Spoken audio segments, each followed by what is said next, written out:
All right, we're going live on Facebook in five, four, three, two, and one.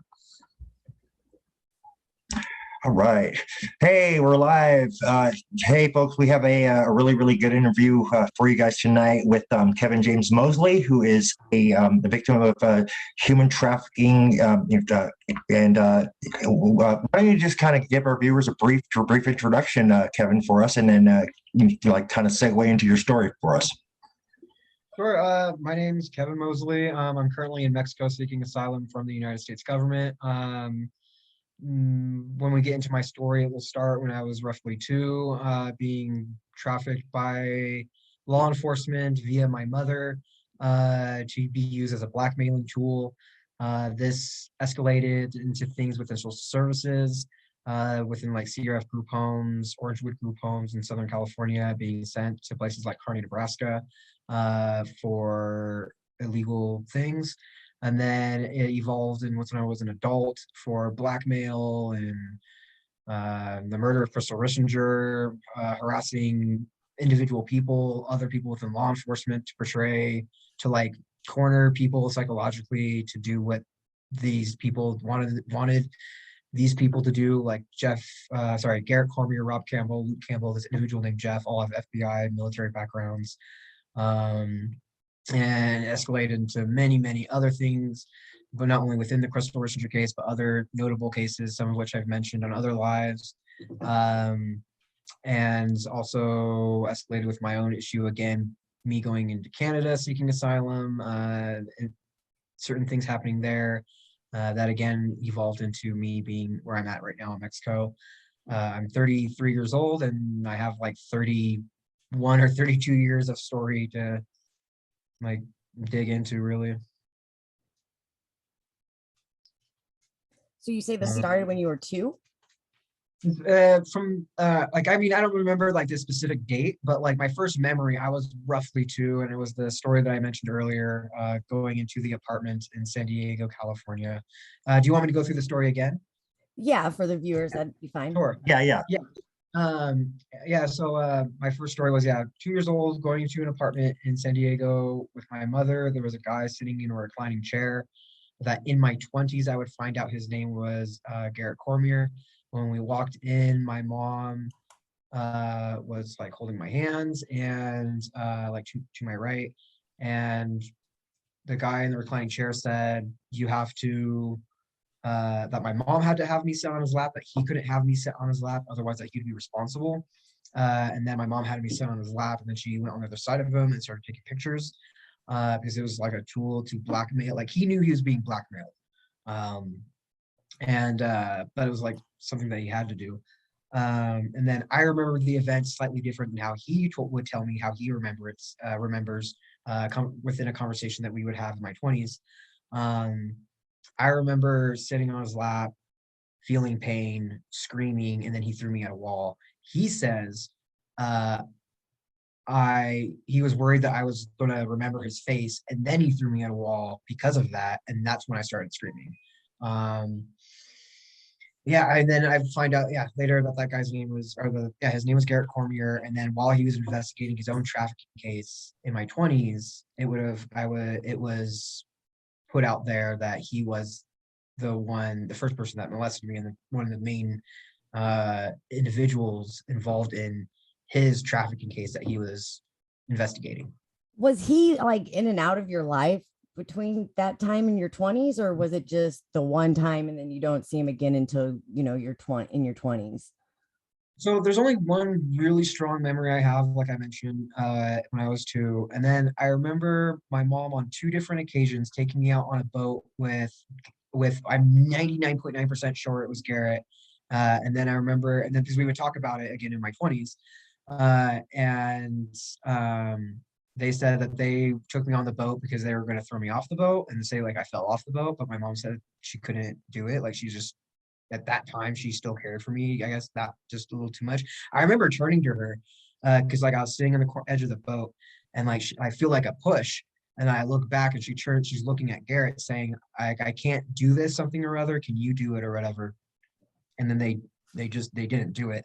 But in my 20s, I was going around the country for various reasons, partially against my will, partially it's very convoluted. We can get into it more, but I got picked up by law enforcement, and this law enforcement officer stopped me and said, "There's a guy that works for there's a guy in California that works for the FBI. He wants to talk to you about some stuff that may or may not have happened to you when you were in group homes and maybe when you were younger. Do you want to talk to him, talk to the FBI agent about the stuff that happened to you when you were a kid?" And I'm like, "Yeah, sure, of course." She's like, "Of course I want to like just resolve these issues." Me not even realizing how serious it is at this point. I just thought I was like sexually assaulted a couple times, like here and there, or not like, or like not to say it like that, but like I just thought it was like sexual assault, and that like sexual assaults that were unrelated to each other throughout my timeline within social services and with my mother, etc. I didn't realize until having these conversations that it was much bigger, because like throughout these conversations, within the first conversation, Garrett was asking me if I remembered like just normal, what I would think are normal questions, like who do I remember, who might be able to speak out against this stuff, like advocate for me, corroborate my story, any other witnesses, etc., anything like that. And I was like, yeah, like here's, like, so you have group homes, Orangewood, this person, childhood, like tons of people, tons of people. And then at the end of the first conversation, he said, well, because we were just going on for like at least an hour or two. And he was like, well, we're like, for me, he's like, continue traveling around and I'll have law enforcement continue to pick you up and we'll continue the conversation. And when we have your case ready, we'll have you come back to California and we'll get these guys.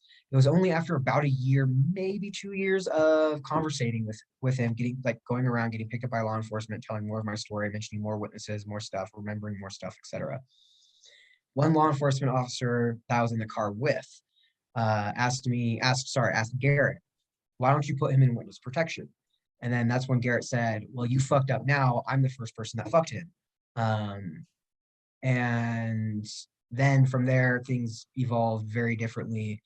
Basically, it was less in picking me up to investigate my case, more so picking me up to like harass me, beat me sounds down. like tie up loose ends. Like yeah, no, what does he know? What loose ends are we got out there so we can tie them up so nothing gets out. No, that's exactly what it was. Just remembering people for him to go, I like to say, for them to go after. Right.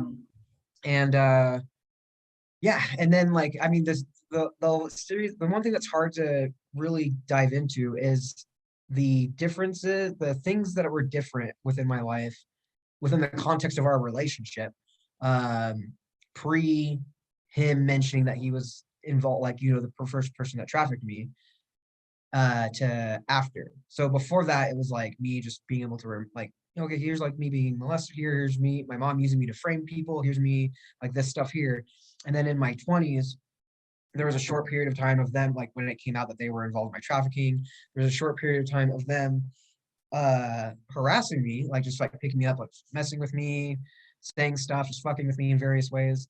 And then through various things that I did on my own, I was trying to set myself up in a position to have more power, I guess, in the situation, and to be like less of a like less of a active target. Right. And so I started like talking about different ideas I've had for different things, and like it's hard to like just dive into and mention like in shorthand, but like it's something that I could dive into more. But yeah, it evolved into so many more other things. Well, what I'm curious is, how did your mom get involved in this? Was this something that she was thrown into when she was a kid, or I mean, how does one go about that? I believe so. There's a few things that make me question. So there's two main ideas that I have, because my Aunt Debbie said that she got involved with these people in high school. And then ever since then it ruined, because my Aunt Debbie is my dad's side of the family. And it's like, ever since then it ruined my dad's side of the family. And then But then at some point in time after it came out that these people were trafficking me and I was still getting picked up, I want to say it was like Missouri or something. I got picked up by law enforcement, and I think it was a sheriff, might have been state patrol, showed me a picture of my mom sitting on her adoptive dad's lap doing what I was made to do when I was like 2.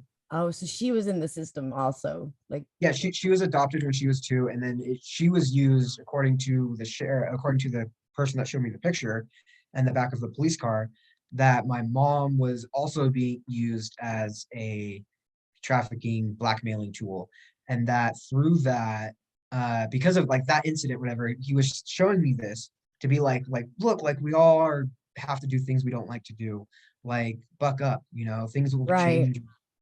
Kind of Yeah. like, I don't know, just like like kind of like there's tons of people that get molested and used for human trafficking, just don't really Yeah, care about it's it. Just no blow big it deal. off. Just go along Not with it.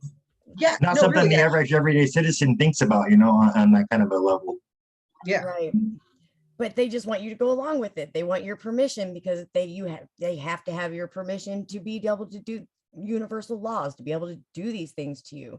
You have to know about them in some way. They have to give you that knowledge before they can come against you like that. So yeah, here, let us just go along with us. You know how many times they've tried to do that with me? Well, if you just go along with us, we'll make this kidnapping just a little bit easier. It's yeah. No, ludicrous. I mean, for me, it was like a lot because like around this was after it came out that these people were involved in my trafficking, and like things were just getting more and more heavy. And then I started, like I was saying, I've mentioned to them that I was like I had recordings and that I was going to like go public with it unless X, Y, and Z happened. And it was just more of like a cat and mouse game because at that time I didn't have recordings or anything like that. I just used it as a tool to lie to like Right. for my own protection.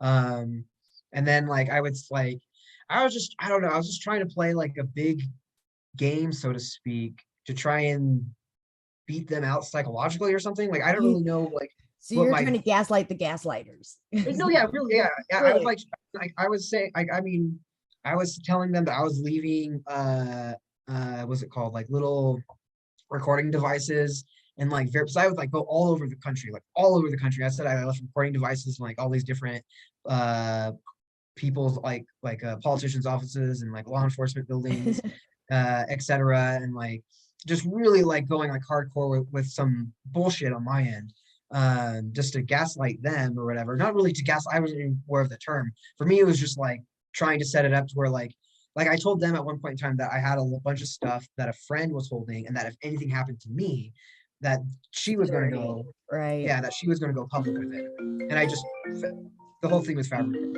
That whole part was fabricated. Oh, I'm sorry. No problem. Exit out of your tabs, Dottie. I What don't even everyone's know where calling it. it's ringing from. I don't have it. Hold on. I'm sorry. Sorry. Go ahead, Kevin. Sorry. No, yeah, I mean, no, you're fine. I mean, yeah, no, I mean, there's just, gosh, so I mean, there's just that's like kind of like the premise of my relationship with these people past the trafficking thing, like past the stuff when I was like under 21 or so. And then from 21 and above, that was like the premise of our relationship. And then from there, I like there's just a lot of stuff that different happened. Like and I say this in this way to show, because like I've gotten some flack from people. So like on some of my stuff that I've mentioned, like the Crystal Rishinger case, which is a national case, like her husband was on Dr. Phil, whatever. I have tons of recordings of that stuff. I have tons of evidence to back up much of which I say regarding that. I also have an incident with a person that is named Philip Hamilton that has a documentary on them in Ontario, Canada.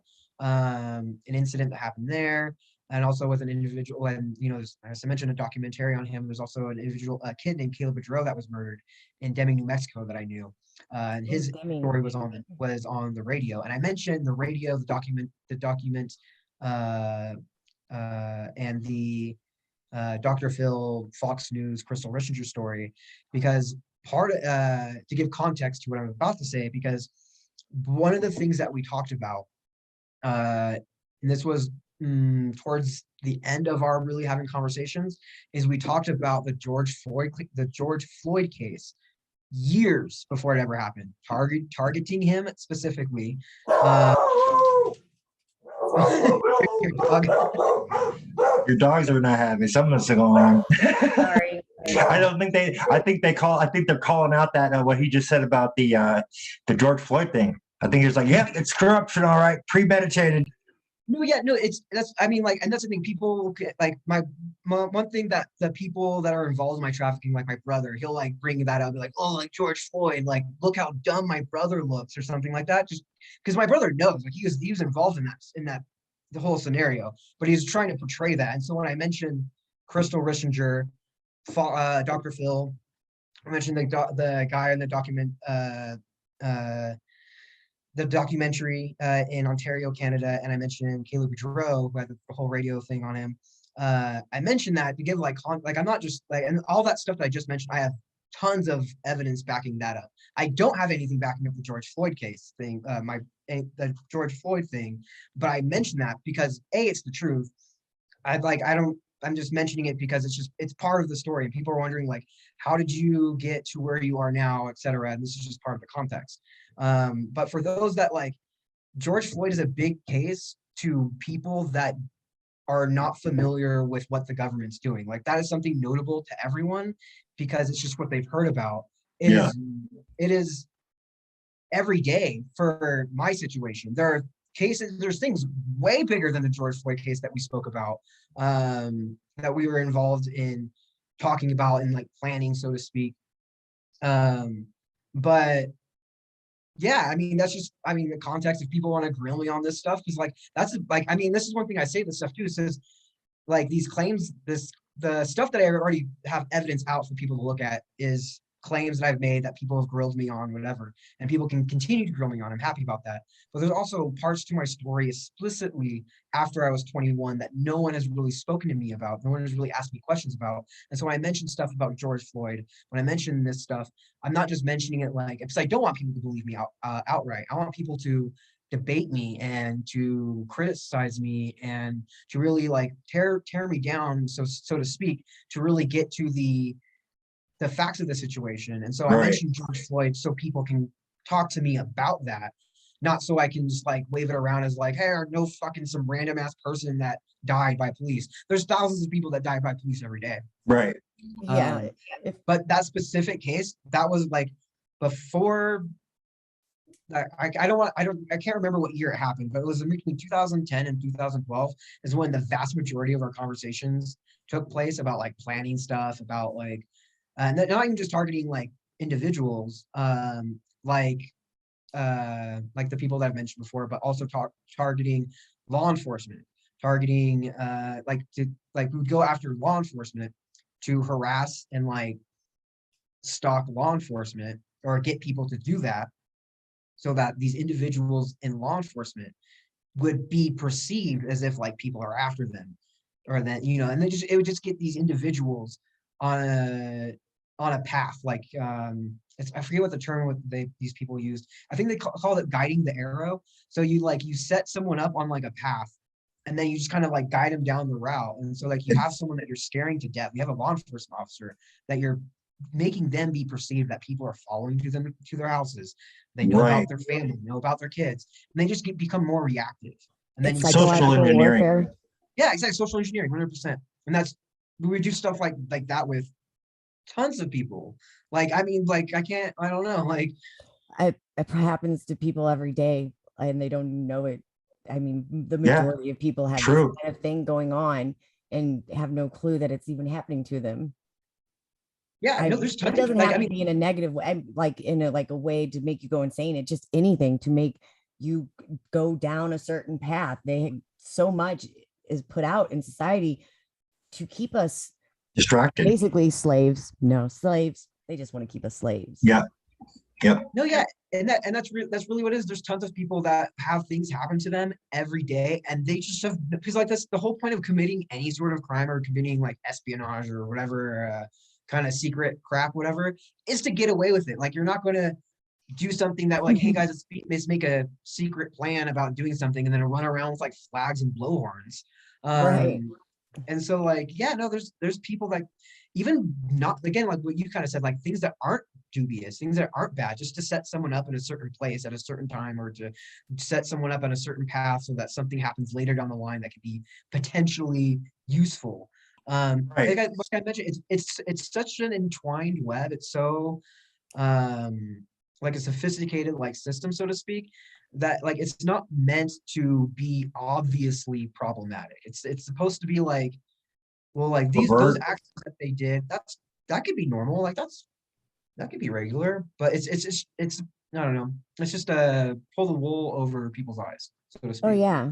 Yeah, completely. Yeah, that's a common tactic because people don't realize how easy your average everyday Joe can be manipulated. If you know how to trigger somebody emotionally, you can do exactly what you're talking about and guide them down a certain path if you know how they're going to react. And then most people don't realize that.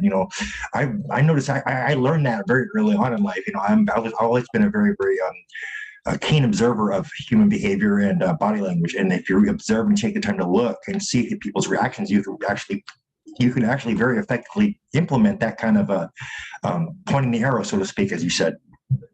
Yeah. Guiding the arrow, yeah, guiding the arrow. Yes, correct. Well, a lot of people are handlers. They handle people all the time and don't even realize that they're even handling people.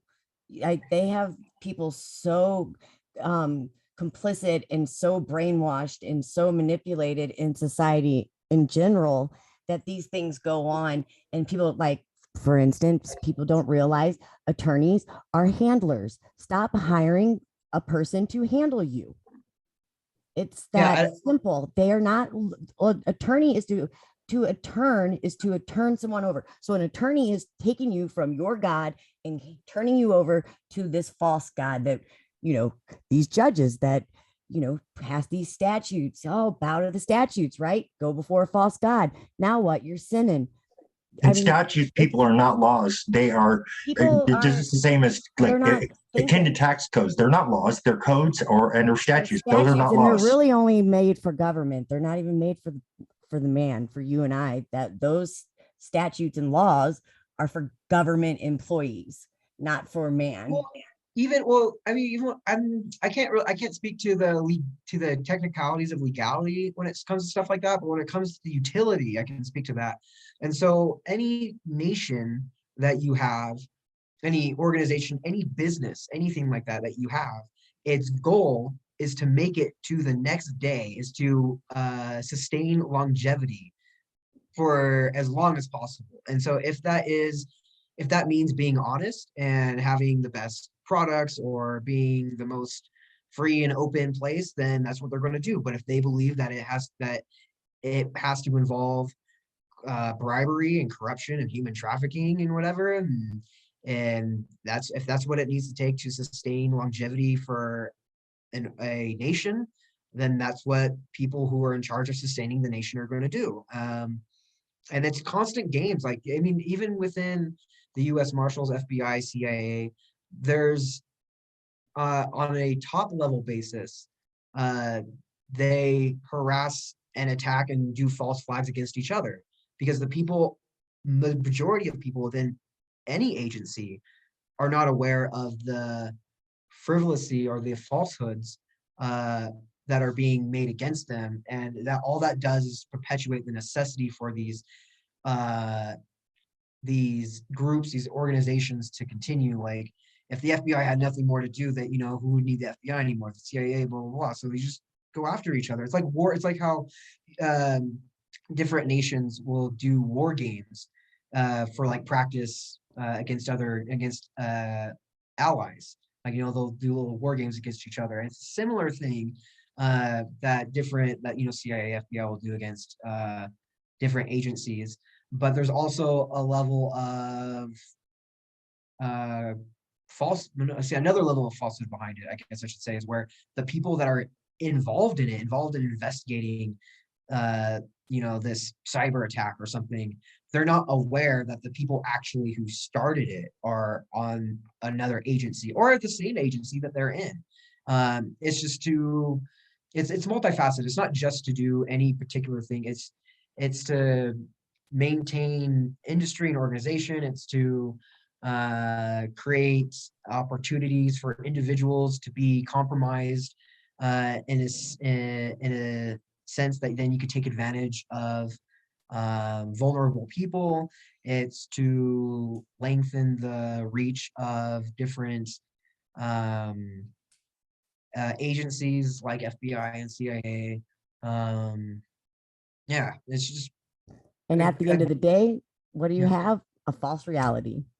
Yeah, no, yeah. I mean, You know, your reality is no longer real with all that foundation and all that lying. How do you expect your reality to be real around you when they're creating your reality? yeah, 100%. No, I mean, It's crazy.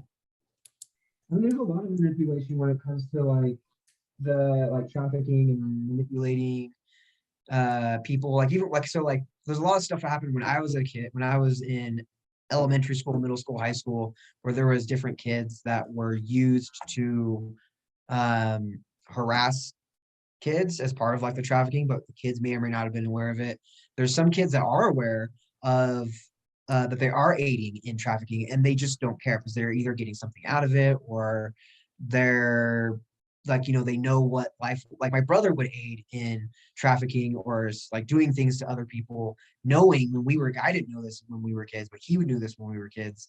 And he just didn't want to get molested anymore, or he didn't want to get in trouble for doing nothing wrong anymore.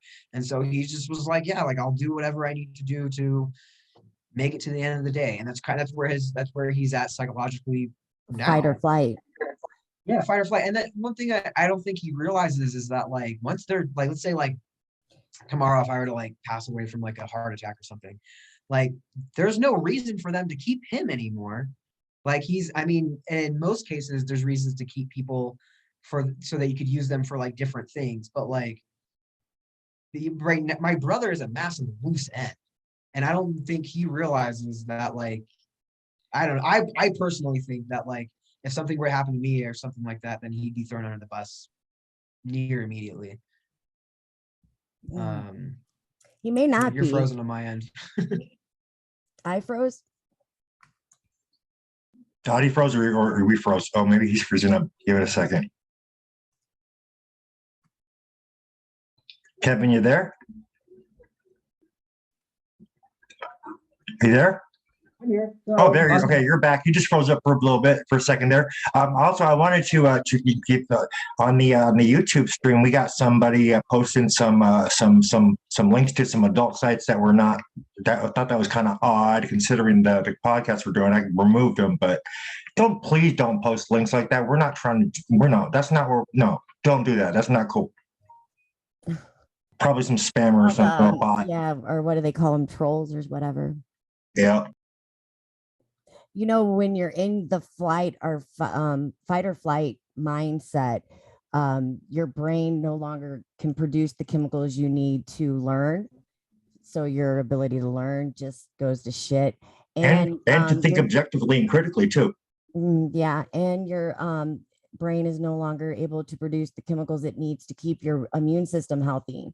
So basically, when you stay in that state of mind for too long, your only guarantee is disease and death, you know, like because you're not going to stay healthy, and then you're not going to get an education.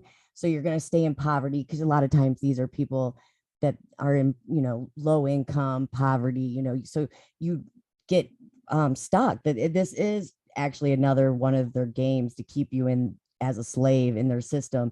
So they keep you in a place where they want you. So they create, you know, a lot of this stuff in a lot of these neighborhoods like that fight or flight kind of situations, just so you don't wake up, you don't get an education, you know, you don't further your family, your bloodline, so you don't, you know, do more than what they want you to do. They want to keep you in these complicit places like Ferguson, Missouri. We had all that craziness, and that was ran by Soros, and there was actors in St. Louis during that time creating all this chaos. And what it turned out to be was it is the first smart city going in Missouri, in St. Louis. So what they had to do was destroy the city to rebuild the city, to put in the 5G, the towers, and make it a smart city. So that's what they came behind and did. That's why they set that whole thing up. Hmm. I don't know anything about that, but one thing I think is really I can't really speak to anything about that, but one thing I think is really interesting that I don't think people realize is when it comes to like human trafficking or drug trafficking or anything like that. And one thing that like how my brother got involved is like I don't know if people like no most people probably haven't looked this up. Like I haven't looked this up, but I presume, but like I don't think anyone can go on like LinkedIn or Google and look up like how to apply for a human trafficking job, No, how to apply for like a drug Right. trafficking. Yeah, it's not something you can just do on your everyday site because it's not one of those things that like that. It's just not. Exactly. And so people have to like think to themselves, like a question that should pop into people's minds is how are the people resources in the sense like how are the employment able to sustain itself in a job like human trafficking, like how do people gravitate towards that job? And I know, but for people who don't know, I think it's like that's something people should think about. Majority of people that are involved in trafficking people, uh the vast majority are victims of trafficking themselves. um like that's there's and then a lot of these individuals that are victims of trafficking themselves that go on to traffic people are also used as scapegoats in cases later on in the future. It's like a snake eating its own tail. It's you take a step of creating an industry, and then you use resources, the people within the industry that you're using to abuse, you raise them up to become abusers, and then the ones that are abusers now, you use law enforcement, the good guys, to go after just those guys. You get these like middle to low middle to maybe high middle participants. You don't mention any of the kids or very, very few of the kids. All those kids still go missing. Like no, like the Epstein case, what kids were involved? No one knows. Who were they sold to? Like people just know. just Epstein and Ghislaine Right. Maxwell. That was the whole case. It was muted. But The whole like, case was freaking muted. People know because you know why it's trickling down into our front rooms. It's our children they're taking. Yeah, I mean, at this point, it's like people are waking up on it. I mean, at this point, it's just become so obvious. I think most people are kind of hip to it, or just that something's wrong, But like, there's a lot more due diligence needs to be done, and a lot more people that need to start speaking out too. I think. yeah, no, 100%. And then I mean, there's just I don't know. Like what was I saying? So like you have these different. I was going to say How something else. do people end up working in the in the human trafficking industry is what you're talking about. So Yeah, they're victims themselves. yeah, And so these people who become victims end up becoming perpetrators because they're groomed and many are forced into it. I don't mean like people think that like I've gotten messages and people are like, oh, like if you this happened, like some of my trafficking happened when I was over 18. And they're like, if you were over 18, how did you let this happen to you? I would have just left.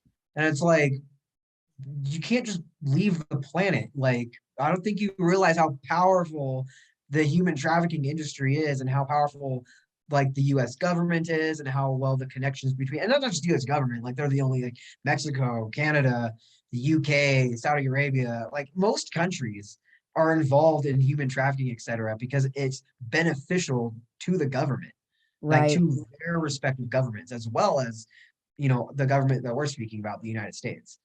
Well, all Um, of that is powerful, the governments and all that, but you know what else is very powerful is the brain. And I know that, and this is probably another reason why people end up staying in that situation, maybe even you, after people say you were old enough to leave, but all your programming that you get in your subconscious is done by the age of 7. So everything that you learn up to 7 is programmed into the subconscious, and that is where you act out 90% of your day from. So the minute you start thinking, you go into your subconscious mind. The only time we stay conscious in our conscious mind is when we fall in love. And that's the only time we naturally produce those chemicals.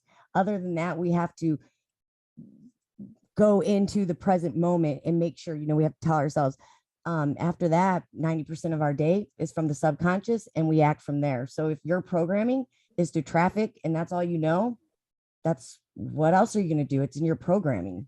Yeah, well, I mean, like I said, like a lot of people don't even want to. And like I wasn't involved in trafficking. I was involved, like there's a lot of things I was involved in that we can get into. There's a few things that I'm not proud of, a few things that I think are really fucking cool, actually. But like not the utility, but the function, I guess. Or not maybe I'm being function, but not maybe the other way around. But there's a lot of people that are affected by this. Again, yeah, they're unwilling, but also like you were saying about how to psychologically mess with someone to get them to do what you want them to do without them even knowing it. That is heavily involved in trafficking too. Like there's a lot of people that are involved in trafficking that do not know that they actually just traffic someone or something. And to most people, they think, how could that happen? Like some of them don't even know they're being trafficked. noticed the kid like, banging the little cage and like, like ringing the metal cup on the and that's just not how trafficking happens. Like no, trafficking, like it's like people think people that don't know the definition of it is one of the reasons people don't understand what it is. They don't even know the true definition to what trafficking is. Yeah. No, yeah.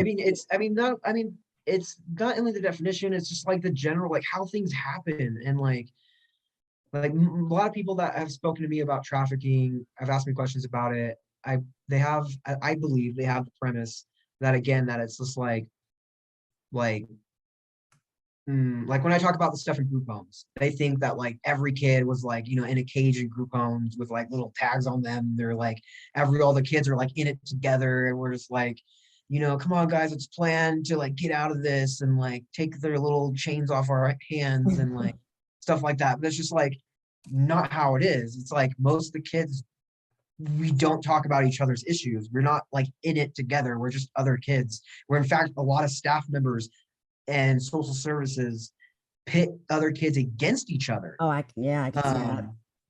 And it's like, there's a level of maintenance so that the victims, the witnesses, everyone involved could be like, oh, like that was unusual or that was inappropriate, but there's like this normality that I can like catch on to. And so like, at CRF group homes, if it was like, people coming in every day and like kids just being like tied to like fucking like beds or something like that, then every single kid and everyone who worked there could be like, oh no, that's, this is obviously wrong. But with you being more secretive, then you can, and be more, how do I say, covert about it, you can then only implement certain staff members and certain people like judges and certain people to do certain things that you don't even have to have people to be aware of the full thing. You could have like a staff member do something that they know is illegal. They don't know that it's for human trafficking. They think that they're falsifying paperwork to get the kid into a place where they need to be safe, not to be actually trafficked. Right, to actually be trafficked. They think they're helping, but in my experience, I found in St. Louis, my experiences with the court system, I find that everybody in the court system, everybody that I've dealt with, they all know what they're doing. There's no one that's being tricked into any of it. They're all well aware. In my situation, in my experience, everybody knows. Everybody's protecting everybody. Everybody's covering up for everybody, knowingly and willingly doing this. The entire law community. I think so too. And someone commented on my end, they're like, parents breed their own children. No, and I've experienced that too. And this is like, I've experienced children, like not only with myself, my mom trafficking me, etc. I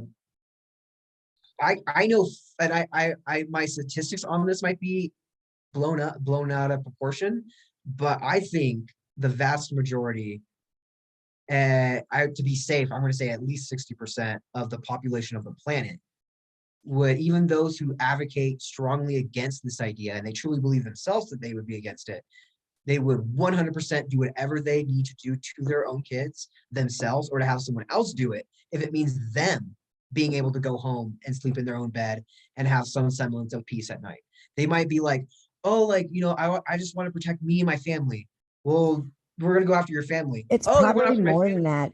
I only say that because of how many people are quiet, how many people Yeah. stay quiet, how many people are talking, 1% of the population, maybe. Those are your No, yeah, people I that mean, wouldn't do yeah. that. Oh yeah, no, I mean, if I'm using my own experiences and extrapolating that outwards a bit, but Right. like like a lot of people, like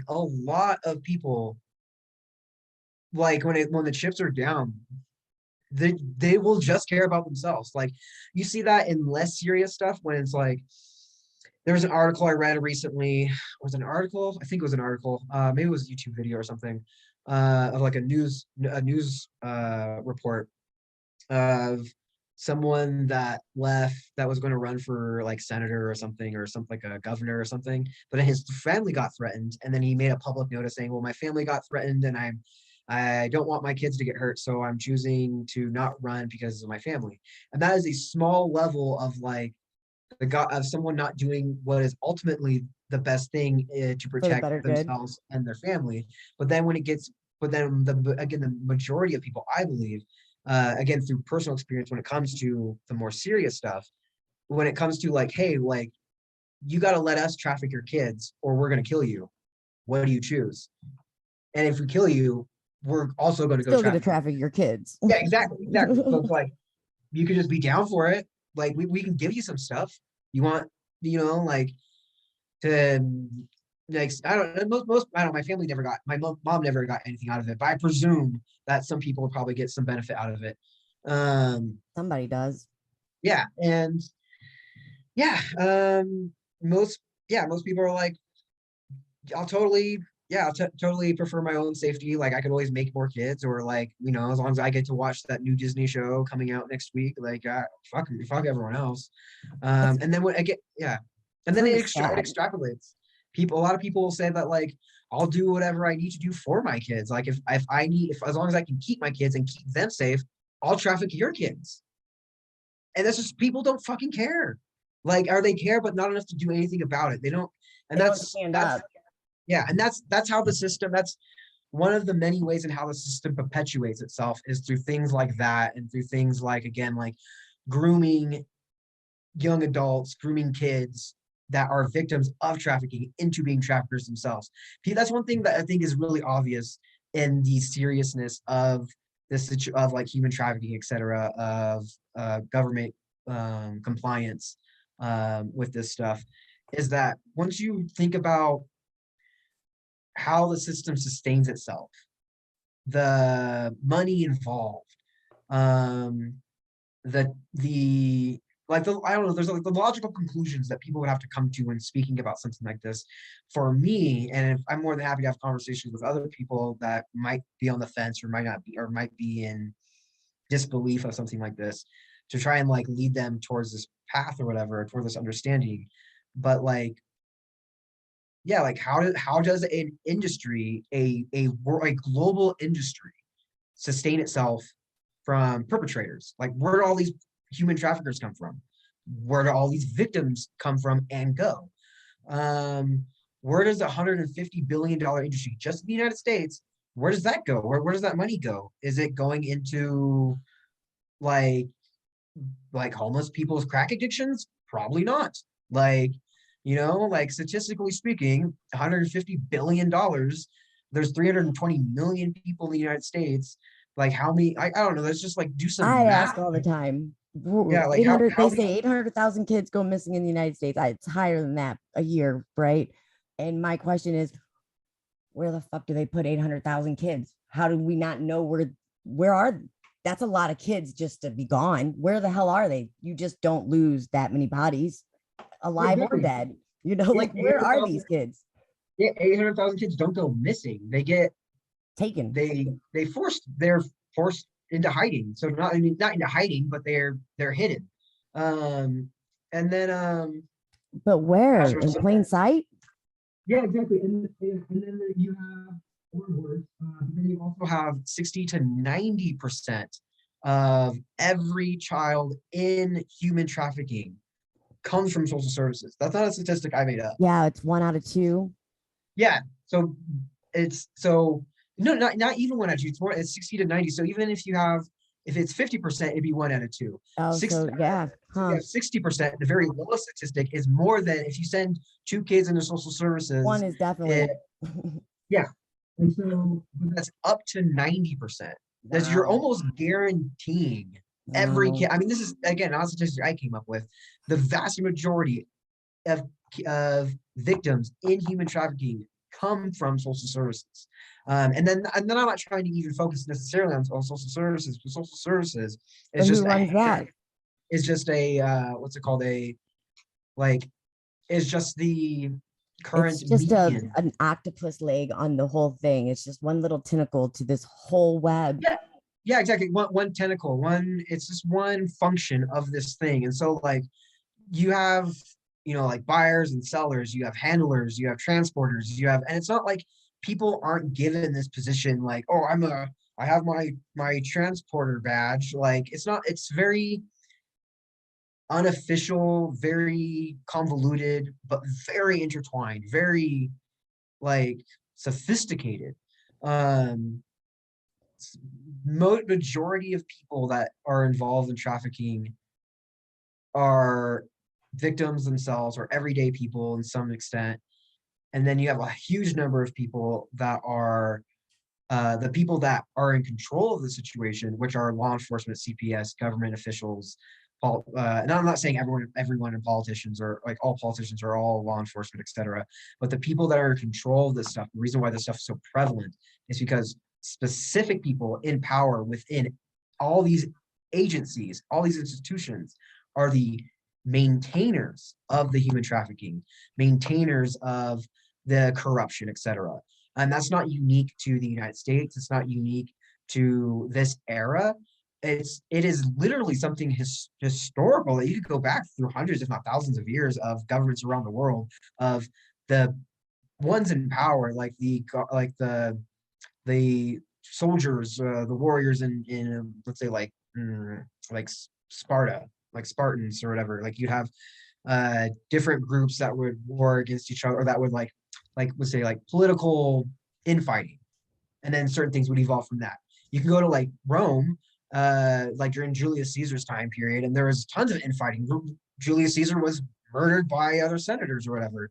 And so like you have these these institutions uh, historically that have been put up for a purpose, and that these institutions get corrupted. And whether the result is like again something historical with like Julius Caesar or something more modern with things that we were dealing with nowadays, corruption is something common and prevalent throughout history, throughout society, throughout not only our nation but every nation. And something that really I'm thinking of, I'm trying to think of ways of trying to convey like yeah, like people in power, like you don't have to hate and go out like murder all these people or anything like that, but like you shouldn't trust these people. You should actively presume that like when something systemically bad is happening, that it's maybe not everyone there's fault, but it's stemming from that era, from that area, of like military, government, law enforcement, politicians, those in power. Like human trafficking, again, other forms of corruption, it's not stemming from random people on the street. Like, No, no, it's not just some thug or some gangster, or you know what I mean? Like out on the street creating it. No, this comes deep within our government and our church, the churches, not our churches, because I don't go to church, but the church, the government, this stems way deep into everything. Because if it didn't, somebody would step up and help. And nobody's yeah, nobody's no, I doing it. mean, I mean, and it's so weird. Like we can, like, I mean, just with my own research preparing for my asylum case, there's, I've mentioned this a little bit on our last bit of talking, on a local, state, federal level. There's and every state, there's issues within agencies, within law enforcement, within government, within politicians. There's many things regarding FBI and CIA and government officials international. Look at other governments and what they've written, or other nations. Go to other nations and find out what they read or what they understand the U.S. to be as, and that then you'll get a bit more unfiltered version of events of a variety of different things. And then even if you were to even if you were to conclude that a portion of what people are getting is like either dramatized or inaccurate or some way, the sheer magnitude of criticisms, we'll say, against the United States from both within and outside of the United States, against the United States and the government officials, is overwhelmingly it's overwhelming, and it would have to give, I would think, the average person the notion that the United States government is a corrupt entity. And I'm not trying to pick on the United States uniquely. Go ahead. They deserve it. I think it's most, if not every government in the world, and that's why most governments, even the United States, has laws against corruption, because at least at some point in time, people were aware that corruption was a real thing that people needed to be concerned about. But people are so, not so everyone, but some people are so, I don't like using terms like brainwashed or anything like that, but some people are so coaxed into thinking that, like, it's 2022, we have that one guy in office and there's other guy running this other office, and there's no way corruption could happen nowadays. Like, you might get like a guy embezzle money and, like, I don't Those know, are just some like little fall local guys, mayor. But you gotta have some fall guys. You gotta have some people win their kids, so you can hide as many people that are losing their kids, and so on down the line. You know what I mean? Like, you have to have some of that just to keep people thinking that there's good in the world. This isn't everybody, but it is. It's all of them. It's all the whole government. Like, there's if you are not a part of it, it's going on, so you're just as much a part of it. You're just as much to blame. Yeah, no, 100%. Gosh, I mean, yeah, it's just it's a bit much. One thing, I don't want to sidetrack too much off of my of my particular story. Is there anything into my story that you want to dig into more? I know we talked about, like, when I first started. I was watching a video with your brother, and he said at the age of 11 you guys were put into foster care. Around that age, why were you taken from your mom at that point and then put into the system, and why did they come and take you guys? Well, one thing I want to clarify, did my brother say that we were taken from our mother? I don't know exactly. I just know that around the age of 11, I think he may have been 11. You might have been a little younger. That is when you guys were put into CPS, or CPS took you guys. Okay, I was just trying to figure out which video you watched. My brother his story changes depending on which video you watch of his. But me and my brother were never taken from our mother. We were taken from our dad. We were living with our mother, and my mom went to go sit because of the situation.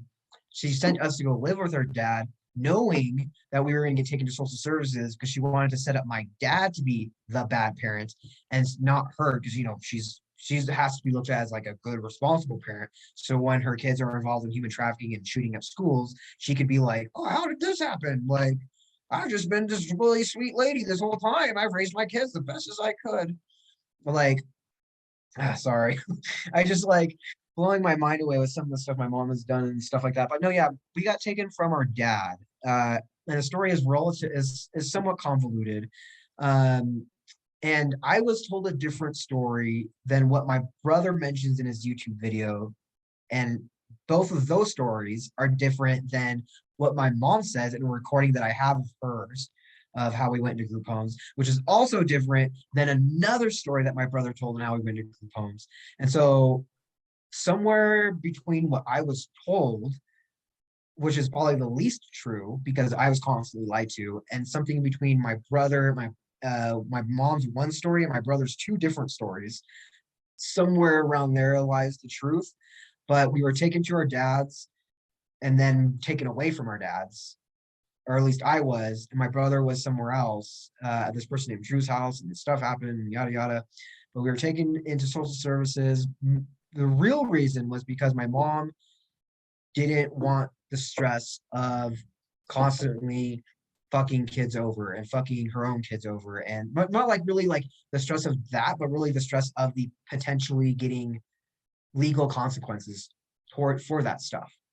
And so she, with the help of Rob Campbell and I presume other people that were involved around this time, set up my dad as the fall guy, as the bad parent that we would get taken away from.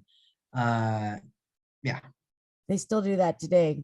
The bad parent, good parent scenario that still is happening to traffic kids. Did you go into a group home from there? Yeah, no, me and my brother went into CRF group. No, we went into Orangewood, and then we got taken from Orangewood to CRF group homes. We got split up immediately, and from basically once I was 11, I never saw my brother after that. Like Until when? Like I saw it. Let's see. I remember he visited my mom once in Tustin or whatever city that was, right after I got out of group homes. My brother stayed in group homes. I saw him once or twice in Huntington Beach, California before I was 18. And then I saw him once after I was 18. And then I saw him for like a month when he lived with this person named Melissa. And then I left there. And then that's when I got picked up by law enforcement. And the person that was investigating my human trafficking case was the first person that molested me. And also I didn't realize at this time that my brother, like only in hindsight, because I remember my brother had a friend named George. He would ask me, he would come up, like, he'd be like, your brother's saying this stuff about you, like, what do you have to say about it? And I was like what? And I had no idea what my brother was talking about. But my brother, and what a lot of people were doing, not only at this time, but before this and after, was saying that I'm mentally retarded and I murder people, I rape kids, I am a master computer hacker, and I delete all of the criminal evidence off of computers, and I'm a danger to people. Depending on who they're telling this to, the story would change. Depending on the time frame, the story would change. And so George, my brother's friend, was like, your brother's saying all this stuff about you. And I remember in front of Melissa's house, I was next to George and my brother in front of Melissa's house, and this woman named Shelly's house, like Melissa's roommate or something. I think her name was Shelly. I was like, Chris, like George is saying blah, blah, blah, blah, blah. And my brother's saying, no, it's like, I'm not saying any of that. And George is like, no, you just said all this stuff about him. Tell him what you told me. And then like, my brother's like, I didn't tell him anything. Shut up, George. And he's like, no, this is really fucking weird. Tell him. And then eventually, my brother told George, like, shut the fuck up, blah, blah, blah. Then was gone to a fight. And then I can't remember exactly. I think my brother said that my brother told me that he just said that I was stupid and he was mad at me or something. Then like we made up or whatever. But like a week after that, or like within a month after that, George got arrested for I forget what it was exactly, but he has to like live in a home now for like predators. George never did anything wrong to anyone. George is a good person, one of the few good people. And the reason why that happened to him is because he was wondering what the fuck my brother was talking about, and because he was just another random person, he got caught asking the wrong question at the wrong time, kind of thing. My brother's a fucking human trafficking piece of shit that fucks kids. Sorry, I'm really angry right now. But like, no, my brother's fucked over so many people. And there's even people on here that like are a part of it. Like I have messages from different people on TikTok from people, from some of my followers saying that these people like know me, or that like trafficking in this place could have never happened because of X, Y, and Z. And it's just so bizarre, like the amount of work that people, the amount of loops that people have to jump through to pretend that they are not involved in human trafficking when they are literally involved in human trafficking. And I have a personal stance that you physically do not have to sexually assault kids. If you're aiding in someone trafficking kids, you molest children. Right. That's just, you know, like on a, like that's, you're just as complicit as the people You're doing the the act. abuser. You're the abuser Yeah. too. Yeah. Yeah. What, like, and that's just how I feel. And I just have like years, like I was in slavery. I know a person named Michael. I don't remember his last name. That as far as I know, still now he's alive, still in slavery with these people. I know dozens of people, if not hundreds of people that are dead. And that all my brother needs to do with a few of his fucking stupid friends. I'm pointing at my TikTok, not about you guys, but like there's one follower that's one of my brother's friends that's involved in message. He's following me right now on here. And he's messaging people he's messaging people that I know that have messaged me on TikTok. They're like, hey, I got a message from this guy saying that you're a liar and that like, or this other girl saying all this stuff, like, and you show me these messages. And I'm like, oh, okay, I see. Like, yeah, I thought that was happening. And it's the same shit that would happen with tons of other people throughout my life, throughout me working in different jobs I've had. I've had my jobs be like, hey, like, I got a call from your mother. I got a call from law enforcement saying that we should protect you even though you have sex with kids. And I'm like, yeah, my mom's just a fucking drug addict, and those are her friends. Like, ignore them. Like, it's not true. I'd be arrested. I know, like I'd have a background on it. And they're like, yeah, no, we do background checks on everyone. You don't have that. It's just a weird thing that would happen. But eventually, it would get harassed so much that I would have to leave the job because I would either get fired or they're like, hey, like I have people coming after me now, or like I'm getting weird shit happening to me.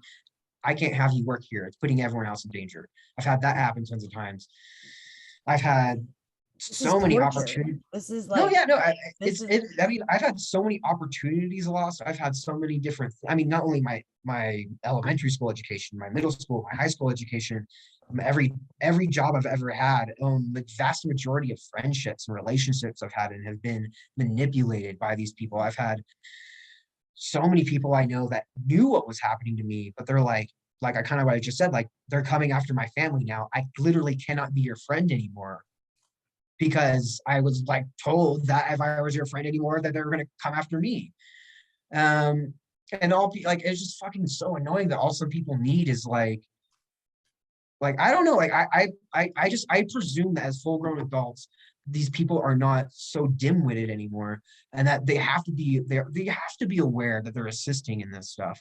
Because I was aware once, like, you know, that like these people involved in my trafficking, after it came out that law enforcement was involved and they were trying to trick me into doing stuff, I'm like calling it out, like as they're telling me, I'm like, dude, I'm not this dumb, guys. Like, if you guys want me to do something, I'll do it if I think it's for the benefit of people, but I'm not going to traffic people. If you want to do something that's part of your master plan, and it's something that I just think is just beneficial, that is not directly involved in trafficking or something like that, then yeah, like I'll help. Like, you guys want to brainstorm something? We'll talk about something. You guys want me to like fuck with someone that's like, that you can prove to me is a piece of shit? Then yeah, like I'll play along, whatever. Also using that opportunity to get information myself against them. But like, I'm just like, there's like full-grown adults, like people like within social services, people within like the friend groups, people within law enforcement. These aren't children. They are full-grown adults, fully developed brains. They are aware of being propositioned with things. They're aware of outcomes to things. They're also, most people are aware of statistics, like statistically how likely it is that this person's coming to me out of the kindness of their heart when there's involved X, Y, and Z. And I mean, people can like manage this stuff intellectually. Can you grab my charger or my computer?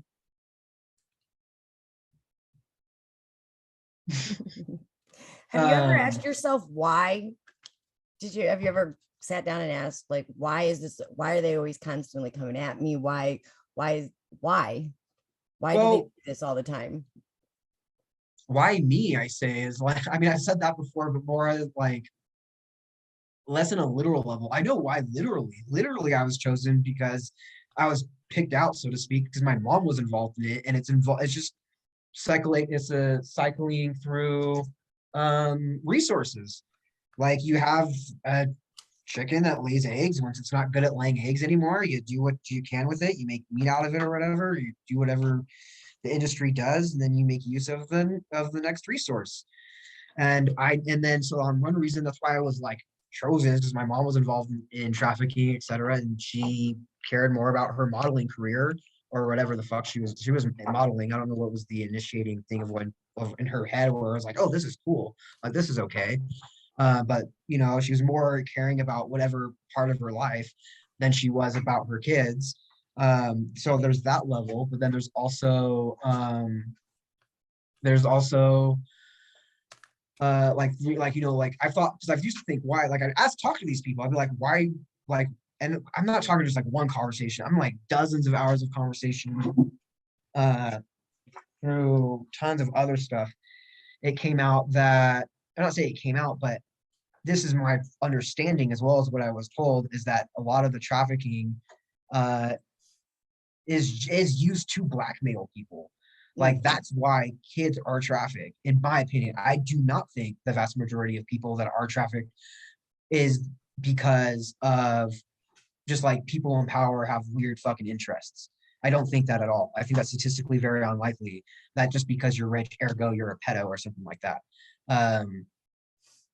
The vast majority of people that I was involved with that were involved in actually sexually assaulting children were unwilling participants.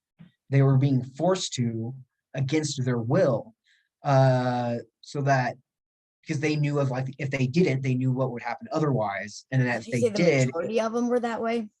yeah, I mean, I cannot think of but two people right now off the top of my head. I'm sure there's maybe a couple more, but at the top of my head, two people come to mind where like, oh no, they were down. They Liked it, yeah. Yeah, they liked it. The vast majority, unwilling participants, unhappy to be there, not wanting to be a part of this. They just knew like something was going to happen to them or their family if they didn't go along with it. And most of them knew that like this was to keep them quiet about things that they were doing, that they've done, they were doing, that they were going to be asked to do in the future. So the people that are in charge of all the child trafficking, this is the way to strong arm them and to keep them in check, basically. Yeah, no, Just sick brain to come up with that idea. Yeah, no, yeah. Who comes up with that?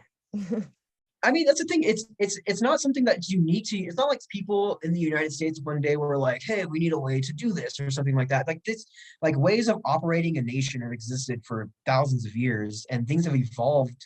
Like, you know, people learn from their mistakes. A proficient individual will learn not only from their own mistakes, but learn from the mistakes of others. And so you just look at like how nations have risen and fallen. You look at how organizations and industries and groups have risen and fallen. And you look at like, okay, so how do we, like, let's say if like you and I were to make a country, how do we make a country? We would look at how other countries made a country. How did every other country fall? How do we escape this funnel that many other countries have fallen into? And so we work around that. We try to understand the like individual circumstances that created those events, and we try to avoid those. And if these things are if certain aspects of these are unavoidable, you try to work them in your favor. It's kind of like counting cards at a casino. Like you can't, like you can, it's just by chance. If you're like, you know, a nation rising and falling, an organization, a business rising, like, you know, staying in power or whatever, is by chance. If you're unintelligent, you know how to manipulate the game if you're intelligent enough, and then you can sustain your position on the playing field or whatever longer if you know how to, if you're intelligent enough, you know how to manipulate the game for your benefit or for the benefit of your agenda. That's like any playing field. So when you started coming out with all this information, so you were did you do this in your 20s after you found out? Is that when you started this whole process of trying to tell your story, I guess? Well, was it is that why you started this? It definitely wasn't like the heal. Like I've up until 2015, 2016, I was like fine. Like I just had all the stuff that happened to me, and I was like all the stuff that I was like trying to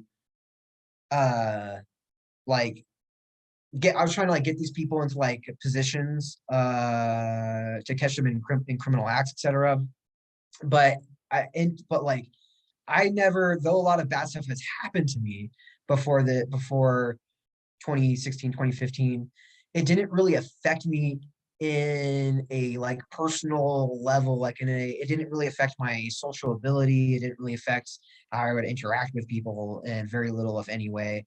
Um, but yeah, so for the reasoning behind me, like, I want to make sure, can you ask your question again? I'm sorry. Well, did you start telling your story? Was it to heal? Was it to wake, awareness? Like earlier we talked about, like the awareness was just kind of like a bonus to it all. Were you trying to build a case against these people to have justice in the courtroom? Well, recently, like the last like 4 or 5 years, I've been hyperactively trying to bring this stuff up. I say for at least the last, like, let's see, it's 2022. I'd say for about 5 or 6 years, I've been hyperactively trying to bring this stuff into the light. And then for years before that, I was in between actively to inactively trying to bring this stuff out into like the light, so to speak, like the public light. But it was never for self-healing or anything like that. It was just more just so people, like, I don't know, like if I meet people that are like, hey, like we're here to make sure things went right in the government, I'm going to be like, oh, like here are the things that I've observed don't work right in the government. That's just kind of like my take, is like everyone in the United States, or a majority of people, are in like society, and they have this like opinion of like, we got to have society to work for everyone in society, and we got to make sure it's just and reliable and proficient and all these other things. And I'm like, oh, like here's these problems I found in society, like here's my, this is my evidence, this is the stuff that you can look through, this is my take on things, you can use this to make society better, like, these are my opinions or whatever. That's really, that's kind of all it is like the gist of it, is like all the reason why I'm speaking out is just people can't solve a problem unless they're aware of it. Right. Awareness. Absolutely. I'm right there with you, Kevin. You're absolutely right. Awareness is the first step to lasting effective change. Yeah.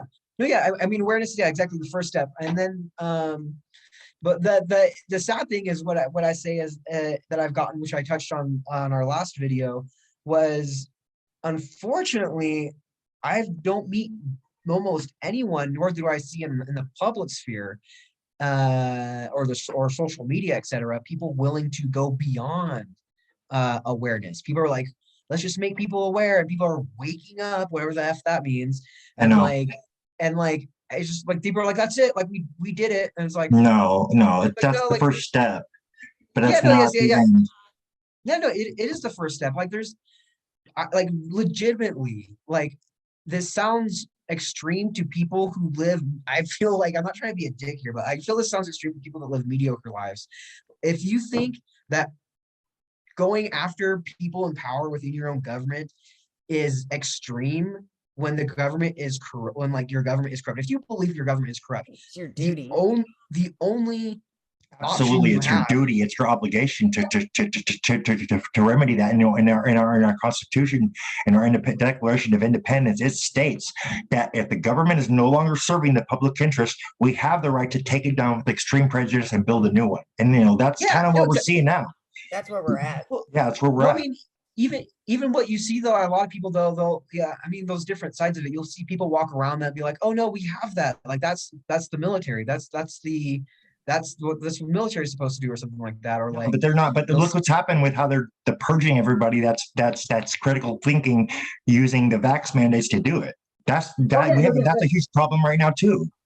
Yeah, well, I mean, even you get so like you have that as an aspect of it, but then you have all these different facets of manipulation to, I guess, maintain the status quo, etc. Yeah, but like again, like you're absolutely right. Go ahead.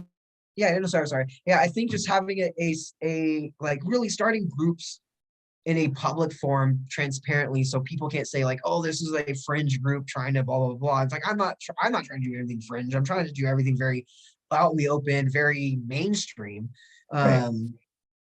Which just so happens to overthrow a government that, not only through my personal experience, I'm not saying like overthrow the government, have like some communist, or I'm not communist or capitalist, but I like, just for people that are watching, like, I'm We not need trying to much smaller local government is what we need, not big government that we're here experiencing now. Because look, when you have absolute power, it corrupts absolutely, and then that's what we're seeing. That's what we're witnessing on all scales, like, to some extent. It only Yeah, well, takes 3%. That's all you need. 3% on your forum. Get 3% of the population to get on a forum that is transparent, that all believe in the same thing, and you'll have change. Yes. You gotta have accountability to have change, though. So you make them accountable. Accountability, and but the one thing too Absolutely. is it's like, how do you impose? Let's say, like, most people say, like, all we got to do is vote. No. What's the point No, of that's voting when the laws? What's the point of voting when the laws that are being voted into are being broken by the Right. ones that are proposing them, as well as the laws, like the function, this function of being laws that are being written and laws are being proposed, and then people that are, like, like different voting laws, etc.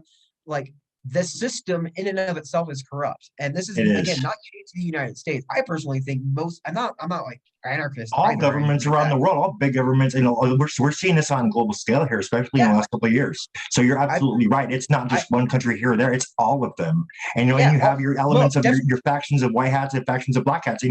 That's kind of the reality of the situation for the most part. But you're right; they're all corrupt to some level. Some more than if others. not all, the vast majority. I can't say all, but the vast majority. I have to because, like, I don't know all, so I just statistically, right. like, well, statistical likelihood there has to be one government out there that's not right.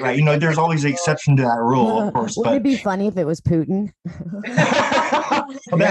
irony there would be just phenomenal, wouldn't it? Well, I mean, he's never been a part of the Illuminati, they say, and da da da da da. Wouldn't it just be funny if it turned out to be Putin? That would be weird. I think from a U.S. perspective, it would be comical, but I would say, from anyone that's from my experiences, we're both talking with the FBI and law enforcement and everything about a lot of this stuff.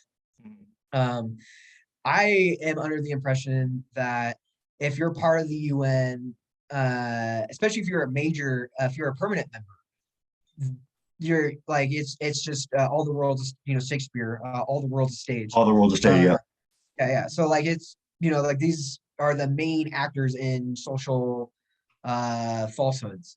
And you're absolutely right, though. You're absolutely right, 100% on that. Like, I came to the same conclusion just from I've been doing research on a lot of these subjects for at least since '98. For the last 24 years, and and then in recent years, I've actually absolutely, this is the conclusion I've also come to, that you're right. Just like, when you look at Operation Mockingbird with the CIA, what most people don't realize is that's still going on, and we can prove that it was going on at least since '96. We have the document to prove it from from a government website. They're publicly, and this is in public domain. A lot of those operations are probably still going on, and probably 100,000 more that we don't even know of. Yep. That are being done to us unknowingly.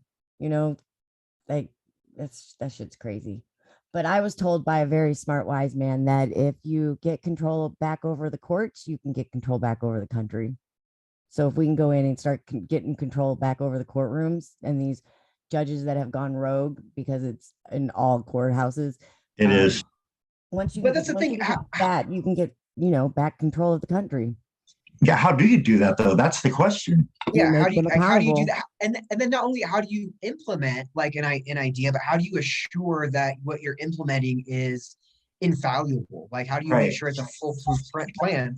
And that's why I really bring out, like, you don't want to build, all you have to do is move in law.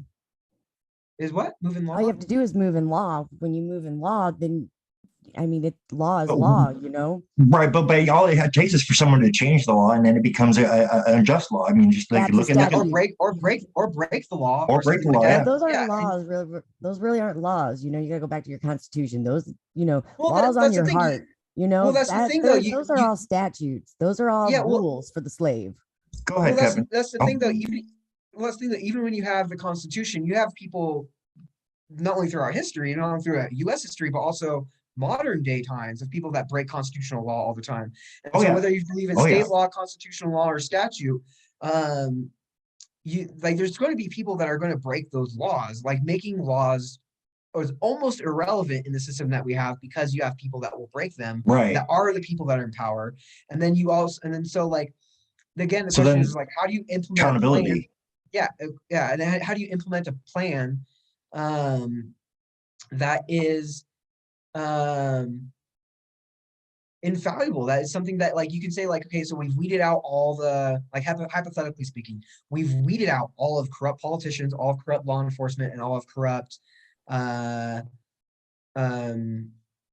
people with judges, etc. How do we keep it from Term these? limits, and instead of these career politicians, we need to be rotating out the actual people, the people. That's what my take is. At least for I think that's a good starting point. I don't think it's the full solution, but it would be a good direction potentially to start going if we can get it to that point. And then from there, we have to have absolute transparency and the absolute consent of the public, of the people on all levels. Yeah, I think a lot of I think I agree with everything that you said. I agree wholeheartedly with 99.9% of what you said. And I think it's a good add-on. But I personally think, because at this point, what we're doing is just taking everyone's word at it, like this news organization's word that this person did something bad, this law enforcement agency's word that X, Y, and Z did something bad. We need evidence. We really need evidence. We're just taking people's word at it when we have the ability. Everyone owns a cell phone. We have the ability to literally throw. Thank you. I've been telling this to people. We have the tools at our disposal. Everybody's so distracted with these videos on TikTok and all the other social media platforms that they're just being completely distracted. When we have the tools, a lot of this information and a lot of this evidence is public domain. I mean, and we have the tools at our disposal to do it. But nobody wants to just. How do you get people to wake up to actually start doing it? Is that the real key? That's what we got to start figuring out. I don't know. We've been doing it though. Yeah, we've been making a somewhat of an impact, but we still have a long way to go. Yeah, I think again, I just think the best way to have it, what I was saying is there should be a law or something that if you're if you're a government employee, especially if you're a law enforcement judge or a politician, from the time you wake up to the time you're done with your day of work, you should be under 24-hour public surveillance, like YouTube Live. Yes, or like I love that idea. I think that's a great idea. I think that's a really good concept to go to. I would never even. But yeah, right. That's a really good because that will enforce accountability. Yeah, it will enforce accountability, because even right now you have law enforcement that is like, oh, law enforcement has cameras, but they can shut them off whenever they want. And not only that, the first 30 seconds is always muted.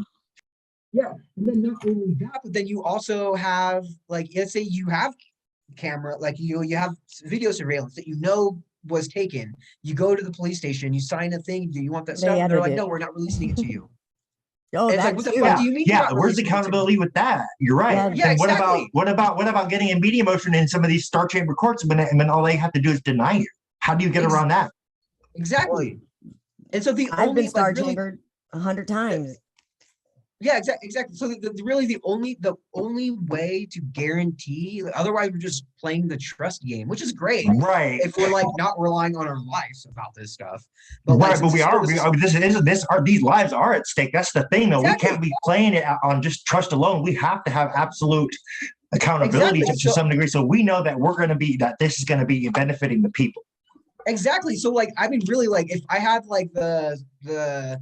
if I had the money, I would totally hire people to go to politicians and law enforcement with cell phones and be here, you have to keep this on yourself. And they're obviously not going to do it right away, but just to start this social pressure of exactly. No, you should have to wear one of these around your neck 24/7 if you're a government employee or while you're on the clock. Not when you want to turn it on, not when you want to turn it on and off, all but times. as soon as you're on the clock, do not like to be recorded. They do not like to be recorded. Yeah. All times. I can go on YouTube. I can go USA, say YouTube, USA. And check up on them. And publicly people should be able to check up on them too. Yeah, for transparency. The state of California or the state of Texas, the specific city, the specific precinct, and have a list of different officers that are on live that are working right now. Even the clerk. I should be able to hit a button and just watch what they're doing. Being like, oh, this person's talking with someone about a ticket. Neat. Or something. I should just be able to do that. Otherwise, this is not only just for our safety, this is for the safety of law enforcement, the safety of politicians. Otherwise, we're just taking everyone's word at stuff. I'm sure there's people within law enforcement that were accused of false crimes that got in trouble to some extent about something that didn't actually happen. Right. Um, But you're I mean, absolutely right about that, Kevin. You're absolutely absolutely right about that. I mean, in order for us to maintain that accountability and hold the fire to their feet, so to speak, we have to be able to check up on them, because they're supposed to be our representatives. But what they've done now is they've gone so off the rails. They're just covering it up at every turn, trying to cover their ass. I mean, it's gotten so bad. I mean, look at your situation. You had to flee to get sanctuary in Mexico, and then let me tell you, we got another guy. One of our team members just reached out to me, wants to tell his story, and he's in the same boat. He's fled to Mexico too for sanctuary because of how bad it is here in the States. I think I remember when you said that, the sort of another person coming to Mexico.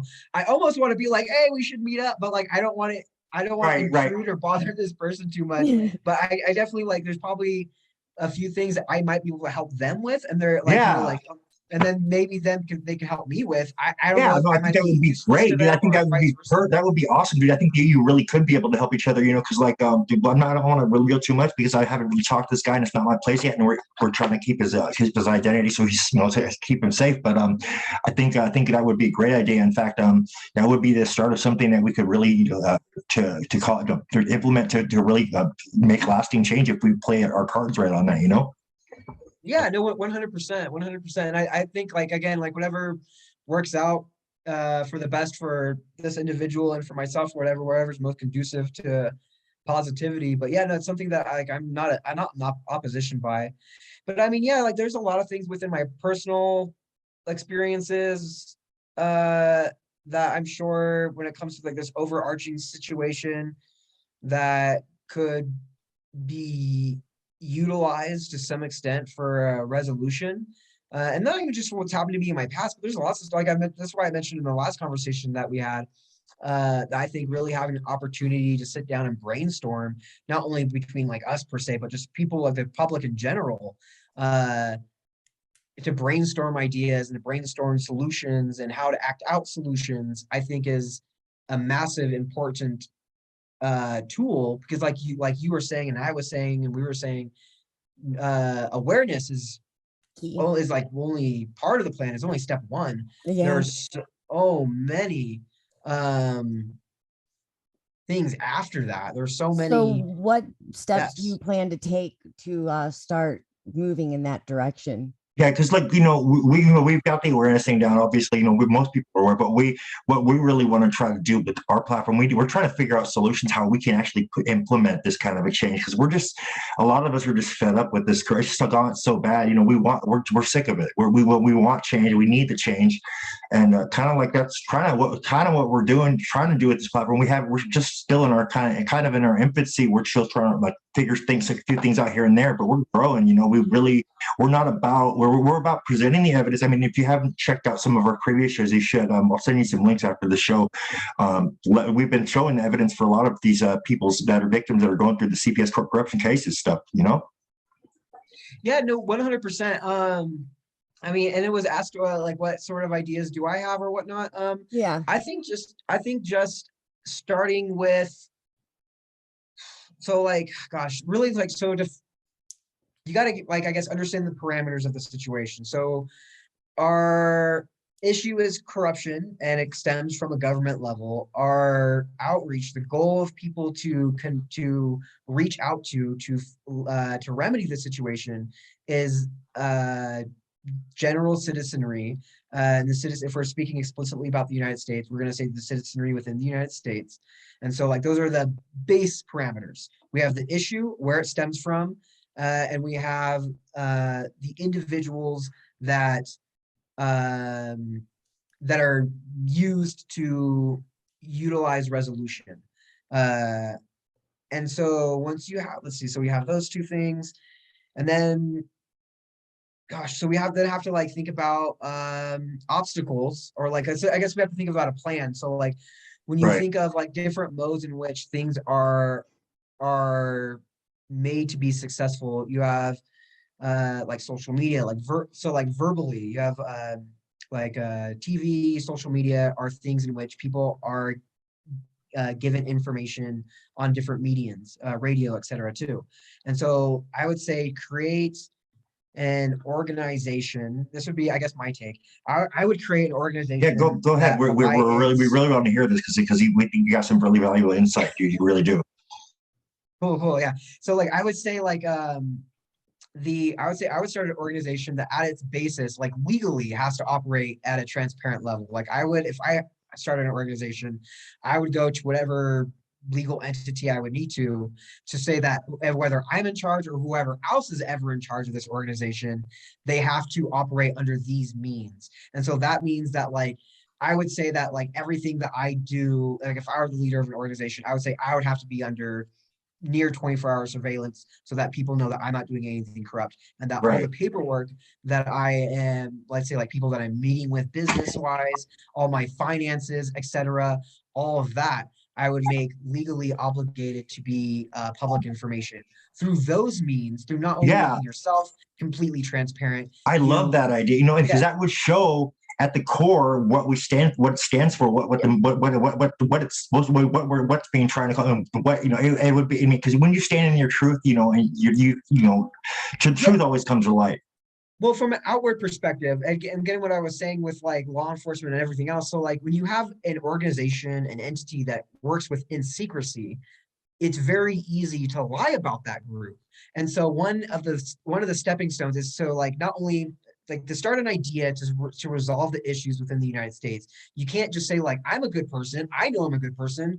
I'm going to start a good organization and we're going to change things. It's from an inside perspective, you're right. But from outside perspective, there's problems. And so they're absolutely right. You got to mitigate the first issue that people are going to see when stepping into this. They're going to see, well, how do we know that you're a trustworthy source? Right. So mitigate that issue. So let's say we're completely transparent. We are like whatever organization is, whatever it is we do, we're completely transparent. All our stuff is not only like on video and audio and documents that people can look up whenever they want. It's not something they have to request from us. It's something that is just out in the open whenever. Public domain. Yeah, public domain. It's just there for everyone to look at. Bam. We're a honest source. And then from there, then we can start proposing an actual solution. Let's say we have the solution like the camera, to whatever extent we can work on details of what this would look like, But let's say one solution is to have every politician and law enforcement forcefully wear a camera that they would have to keep on while they're working. They don't have the option to turn it off. That would be the potential solution. And then how do we have the means to interact with the general public? We could start social media, something like a Facebook, TikTok, YouTube thing where it's like, where it's not, Google, where it's like, it's not for any particular, she was referring to our platform we're building, Trugle. Trugle. Yeah. I know. I dig the name. But so like you have, like, let's say what your goal is to convey information. A good way to do that is through social media, video, audio, documents, etc. And so one good thing to do is you can then create like a TikTok, Facebook, whatever, centralized website to where people would go on and use similar to TikTok or whatever they want. But back resource for the people that created that could be for people like you and I or whatever, the organization, to put out information to reach out to these to people, to the masses through media. Oh, dude, you're brilliant, dude. You're speaking on my same wavelength that I'm on, and she's like, you're thinking of stuff that I never even could have. I've been trying to rack my head. How are we going to solve this problem? How do we get out of this situation? Dude, it's like I would love to sit down with you one of these days when you have time. You, me, and Dottie, and because I actually do legal paperwork on the side, and I would like to kind of come up with a draft of some of these concepts, kind of get something started. No. Yeah, no, I'd be because I like this is the kind of stuff I used to do with the FBI. Like we would just brainstorm stuff, and I give them like general loose ideas of things, and then we kind of like beat it down to more finite things. But this is literally like what I've done with the FBI as an adult. And so like I've had a lot of head damage, a lot of other stuff that happened, so I'm not as proficient as I used to be. But That's all right. So like you have, so You're again, so like clearly you have, brilliant with the ideas that you got. It's like I don't think any no, of us on the team have yeah, come so up with no, anything thank you, thank you. So similar. So I you just guys want to make definitely sure I got stick some on the value whole, there. yeah, sorry, yeah, thank you. But so like I'm just trying to get the premise here. So we have the we have us, that since we have an organization that we made that is legally obligated to be out in the open. Everything's public information or whatever, open source, or however you want to say it. We have a potential solution, or we can add more solutions. We can take away solutions to it, whatever. We have a solution theoretically. We have to have the means of communicating to the public. Once we have the means of communicating to the public, we can use something like a Facebook, YouTube, Twitter culmination. And then at the same time, we can obligate that as well to maintain the idea that we're open and honest, to make that everything, like, you know, all the legal paperwork we do, all the business dealings we do, all that's also open. From all angles too. Oh yeah, all angles, exactly. And then so now we have the people understand us to be truthful and honest. We have a potential solution, and we have the communication to individuals, and then through those means, then we have the basis to brainstorm and to honestly have conversations around the idea of implementing either the solution that we have or other solutions in the future. And so that way, if something happens, if like I'm leading a thing and then like I get arrested and people are like, oh, like he was caught doing these bad things last year. Like, no, he wasn't. Like we literally his entire life. We have proof here, right here. Yeah, no, like exactly. his entire life is literally in public domain. Like we have all that stuff up. And so it mitigates corruption from an outside source, as well as not only making your organization open, it mitigates. It absolutely does mitigate it. You're absolutely right. On an individual level, if I'm being monitored 24/7, someone can't come up to me and be like, hey, do this or you're going to be black, or, you know, X, Y, and Z is going to happen to you. You're just like, no room for blackmail either because of that. No room for it. No room for blackmail. No room for bribery, because money, you know, all your money is being watched or whatever. And then you basically implement what you've been doing to yourself as an organization, and you try and push that towards the public sphere. And then once you start putting that towards the public sphere, you start working with more detailed things, like specific politicians, specific individuals, like citizenry. And so then you can coax, let's say like you have like a group of people, like how you say this. So like you organize people into groups, right? Let's say not only with your enemies, or so to speak, like I'm not saying enemies, but like there are people potential adversaries or potential people that might not have your best interest to hurt. Yeah, let's say adversaries. So you have your adversaries, and then you have your allies, so to speak. And then so you want to organize them into different groups, like how do you say, like gosh, there's a term used for it in politics, when blocks. You want to organize them into like almost like you would voting blocks. You would organize them into like, these people have these skills, these people have this knowledge, etc. And then use that, and then focus like certain tasks to those groups of people, as well as the same thing towards your adversaries. You want to start targeting your adversaries with certain, like, I don't say like propaganda, but like certain acts, whether it be propaganda, whether it be honest interaction, whether it be manipulation. You want to target these people through those means, because your goal is your agenda. And so you want to get to your agenda. You want to get to your goal under almost like, you know, any means necessary, excluding trafficking kids or whatever these people are doing. And so like you want, like, I'm not above, like, I personally wouldn't be above on the public sphere, being above the idea of manipulating people to get what I want, if what I want is for the benefit of everyone in like, you know, like if I were to say like the benefit for everyone in the system is that everyone in the system that is in a position of power be recorded. I'm going to manipulate the people that are my adversaries to get them in a position that I want them to be in, so that I can get what my purpose is for being here. It's like if I'm playing chess with someone, I might move a piece in a way that might seem irrelevant or might put me in a problematic position, but then they're going to move that piece, and then 2-3 steps down the line, I have this planned out where I'm going to move here and get you in checkmate. And so that's the same like general concept. I'm speaking really poorly, I'm sorry, but this is general No, you're concept. fine. You're actually speaking exactly on our same wavelength. We get everything you're saying. It makes perfect sense to me and Donnie. Thank you. Yeah. And so like everything, yeah. And so like you just get these people in the positions that you want, whether again adversary or ally.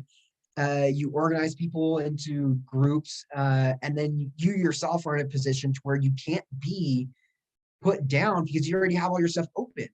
Like you already, and so you kind of set yourself up as the position to start the solution. And then there's other things at which you can do. Like I do advocate for, like I would say, constitutionally legal militia groups. Like I do advocate for, and I also advocate for less serious stuff. I advocate for diplomatic missions. I advocate for humanitarian, like social interactions, etc. Like just very non-intensive things. But I've 100%, I'm not under the thought process that you can have a revolution by like hugs, flowers, and high fives. Like you just Right. That's just not realistic. You're absolutely right about that. Like I mean, the French Revolution is something that I think people can take notice from. And there's not just the French Revolution. There's South Sudan separated from Sudan, or I'm sorry, was it South Sudan separated, or was it the other way around? Whatever, Sudan separated into two different countries. So there was a revolution. There's an event that happened there. You can take that as an educational tool to understand a certain element of what happened within that scenario and implement that within your own scenario. And same thing, not only with every revolution, but every attempted separatist movement going on within the world, within the United States and everywhere else. These are means in which you can use to push yourself in some level. Like every interaction you have, every bad and good thing that government does or that individuals do, et cetera, is opportunity to use these situations as tools to further any agenda, really, like any agenda. And so really it's the person that capitalizes off these things for their, like the first person to really, the early bird gets the worm, is the first person that gets these things that will get their agenda like down the path. And so like you like, we got to understand that like I have an agenda. My agenda, among other things, is to end corruption internationally, because I think it's all intertwined. I think That's ours as well. Believe it or not, that is ours as well. Yeah, and so with that agenda, with like I said, like that's my agenda. I'm aware that other people have other agendas, and other people are going to throw me under the bus for whatever their agenda is. I think, and my opinion is, most people's agendas are fucking useless. And so like and there's other things that I can't agree with. If there's parts of, and this is one thing that's really important too, if there's someone that say like your end goal with another organization, or so to speak group, is like, or is different, like you guys are both right here, you're like, okay, this other organization, they want to end here, but you want to end over here, but your next step is this thing and their next step is the same thing. You guys can help each other either knowingly or unknowingly, unmanipulatively or manipulatively, assisting each other to that next step.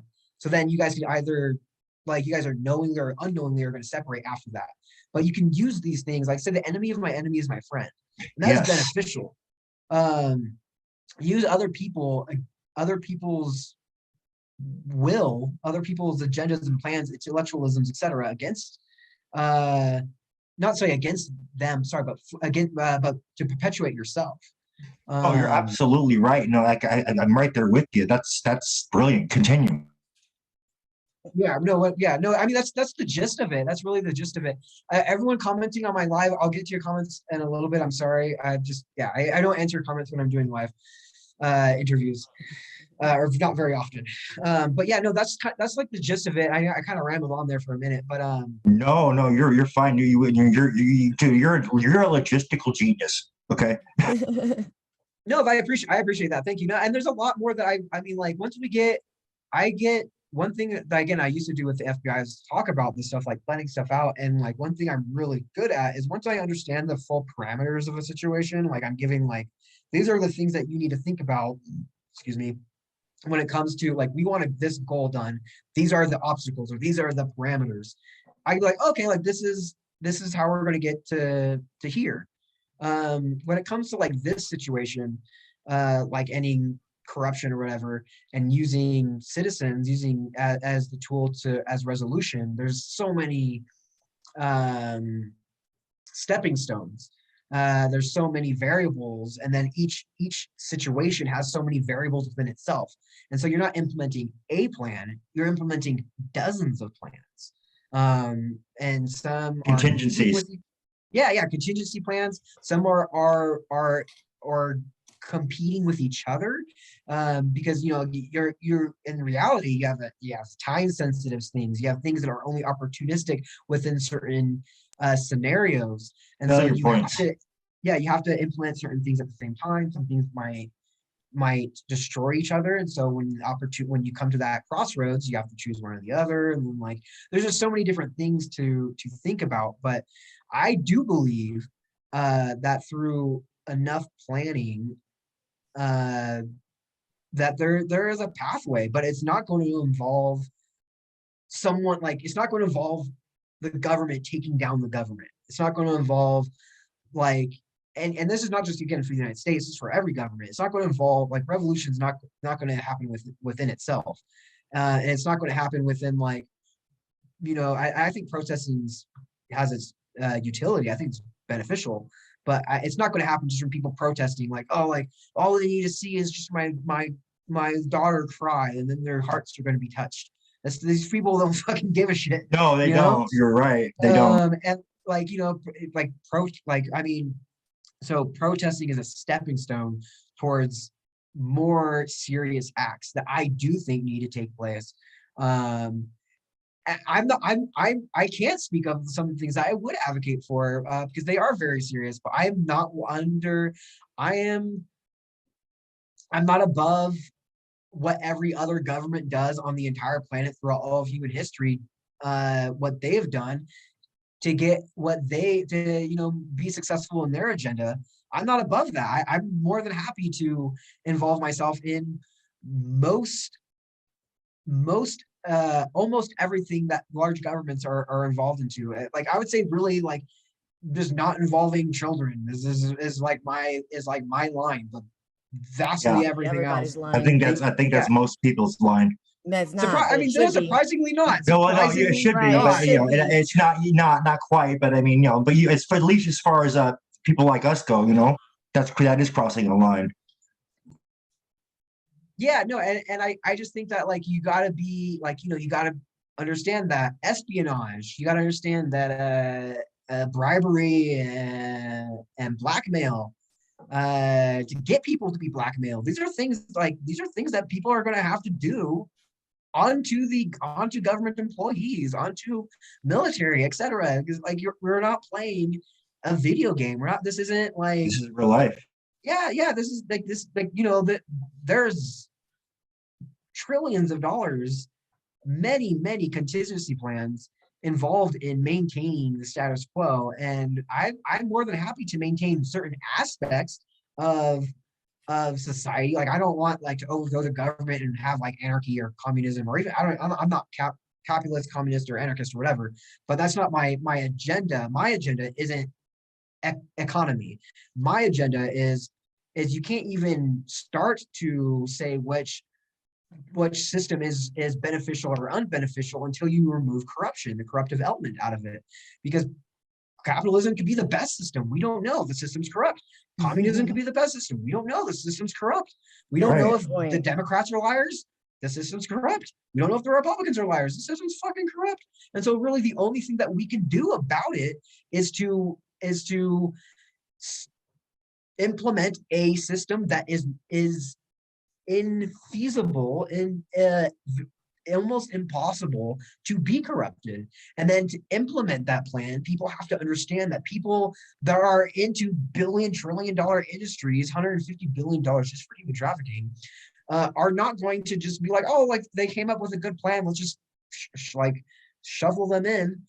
No, you're going to have to blackmail some of these people. You're going to have to bribe some of these people. Some of these people are going to have to go missing. Like, that's just fucking the truth. Like, I know, like, crazy. Like, I know it sounds grand, but really, like, I'm glad that some people, like, people who might see this, they're like, oh, that sounds really dark. This guy's like talks like too extreme or something like that. It's extreme for all the stuff to be happening and for people to be complacent and sit on their asses and to never do anything about it. Ignore it. It is normal. It is normal to be in my position. Like I am at war. You like, I mean, people watching this, you know, whatever random person watching this might think that like, oh no, like this is great. Like I'm having the time of my life. I'm not at war. What are you talking about? Good for you. I'm at war. I know of trafficking. I know of stuff that have happened. I know of not just trafficking, but assassinations, at like murders of people. And like, I'm not going to wait for the government to maybe one day turn good. No. You know, because that's not going to happen on its own. No, like, there are people at war. I'm at war for sure. Yeah. I'm fighting. Yeah, 100%. I mean, like the French Revolution, King Louis the Seventh or whatever, was it the 7th or 14th or whatever? I can't remember. But King Louis, whatever the hell number, he didn't chop his own head off. That happened to him. Right. So like you get like these, like revolution doesn't take place. Real change, even we can throw the revolution word away, change doesn't take place unless you act it out, like unless you act out what you want from the system or from the world. So what can people expect from you next? Well, now that you've got your story out, I've been looking into it. I think you've made some great headway here. Like you really have gotten your story out there. I think a lot of people by now have heard of your story. What can they expect next? Well, here on the 11th, I have my court date, which I may or may not acquire my asylum. If I am successful or unsuccessful, Mexico is a like ladder, like it's gonna evolve into something else. Like I'm not staying in Mexico.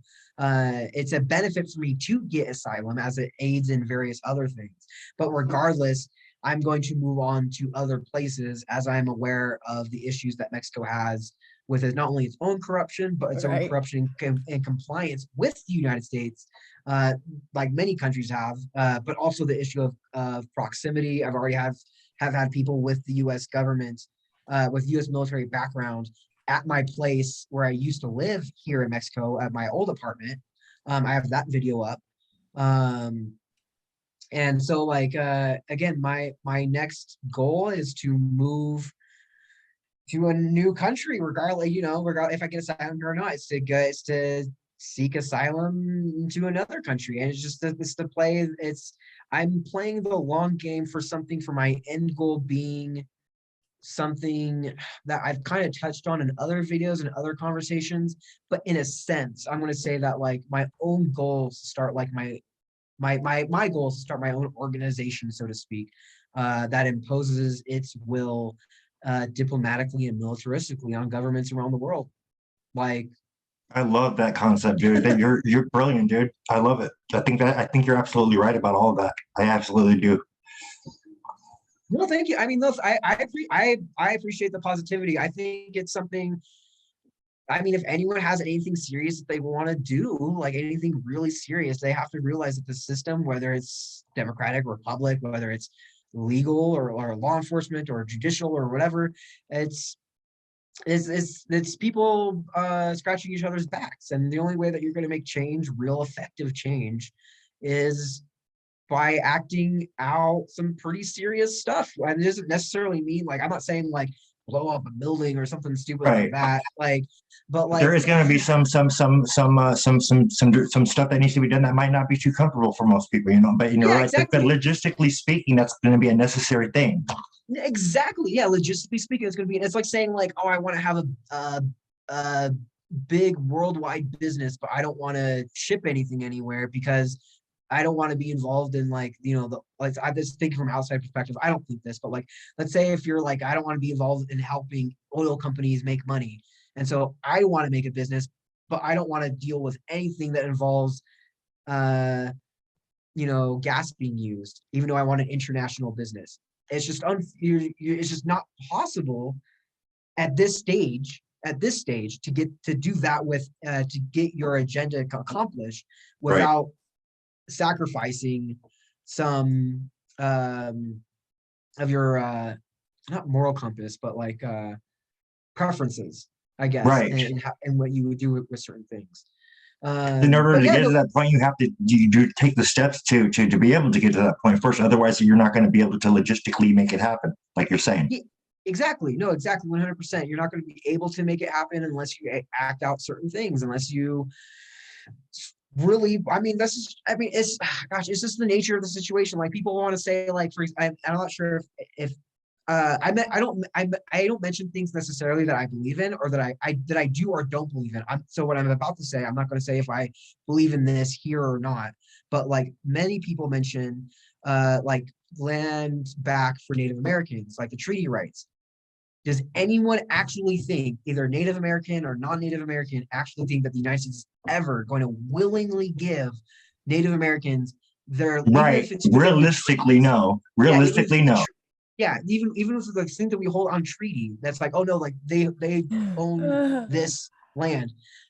It's unrealistic that these people are just going to like just give it away. And so like the idea that you just need to like protest, make people aware, show the government that you're not going to back down off of this idea, that's just fucking childish.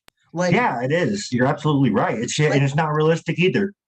Yeah, no, these people fucking died to try and keep their lands and to be able to get what treaty that they did, and the loss that they suffered from losing their lands and everything is something that was perpetually done to them after the fact, after the treaties were signed, and they were put in a position to where they couldn't fight back anymore on a strategic level, at least for that point in time. I think now Native Americans and different people within the United States and outward of the United States have the potentiality of not only taking their land back, but taking land back from ethnic groups around the world that don't have their own sovereignty. Just in India alone, there's 2,000 ethnic groups, over 2,000, that are completely underrepresented or non-represented by their government. I had no idea. Yeah, you have separatist movements in almost every country of ethnic groups or groups of people that are trying to create their own nation. That is the tool that if I was working with exclusively around like the Native American goal of land back, I would work with every single separatist movement around the world, every group around the world, and that is trying for their own sovereignty, and just say like, we as, let's say, the Navajo Nation recognize the Kurds in, I think it's in Afghanistan. Shoot, I forget. I'm sorry. If I'm getting that wrong, but yeah, we recognize the Navajo Nation, the separatist movement, as of the Kurds trying to start their own government as their own government. We are officially recognizing you as their own government. The Kurds should recognize Navajo Nation as their own government, and all these people can start like an opposite UN, so to speak, of where it might not. That's brilliant.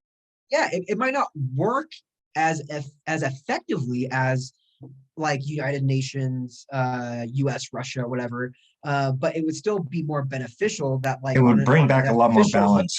Yeah, it would bring more balance on an official level. Like the Navajo Nation on some level is considering themselves and officially a separatist nation, and then they're trying, and then the Kurds as well as, and this is just not, there's again 2,000 ethnic groups in India, all over, everywhere. There's I think it's the Ainu in Japan is the indigenous group within Japan. And there's so many different groups that people can work with, that these groups within themselves can give themselves more power just by recognizing each other, and acting as if they are their own separate nations, etc. What would you say would be the separatist group here in the States, in your opinion? Just asking, because I'm curious about that. I'm sorry, what was that last part? Oh, you're fine. What would you say the separatist movement group in the United States would be, in your opinion? I'm curious. Well, I would say there's a few that I have recognized over the years. There's many different Native American First Nation groups. If we're talking about North America, Canada's First Nation, US is Native American. So you have Native American groups, a variety of them. You have even groups that are trying to like you have African American groups, not all African Americans obviously, but different groups of African Americans that are trying to start separate from the United States within like maybe like the South or something like that. You have tons of different groups that are trying to uh, create their own nations within the United States, some of which are at odds with each other, but many of which aren't. And again, some of that is within different African American groups, different Native American groups, European descendant groups, etc., are also involved in it. Sometimes mixed groups are involved with this stuff. I focus on what I think is important to focus on. I think is ethnic groups, and so you have ethnic groups historically throughout history, throughout the world, that have been disenfranchised. And I think giving these individuals, this is okay. So personally, I think that now we're showing my own politics, I guess, with that thing I was saying. So yeah, I would say that I think it's beneficial for Native Americans, etc. would be like, I'm in not just agreement Native with you Americans. about the disenfranchised people, though, giving them their Yeah, power back. I'm in complete agreement with you on that, though. yeah, exactly. And one thing I think is important too is Native Americans need to stop like referring to the everyone in the United States as Native American. Growing up, I had no idea there was the Choctaw, Cherokee, Navajo, and then there's even a lot of words for these that are just the American or the English words for these stuff. There's the Native American words for this stuff. Just say what it is, and that way, like, Right. I mean, it's easy for me to say on this on one side Right. because it wasn't illegal to mention a lot of the stuff until like the 70s. It was illegal to practice their own religions, etc. But like backing down from this stuff only gives them more leverage. It And does. so It does. said, So people have to be able to.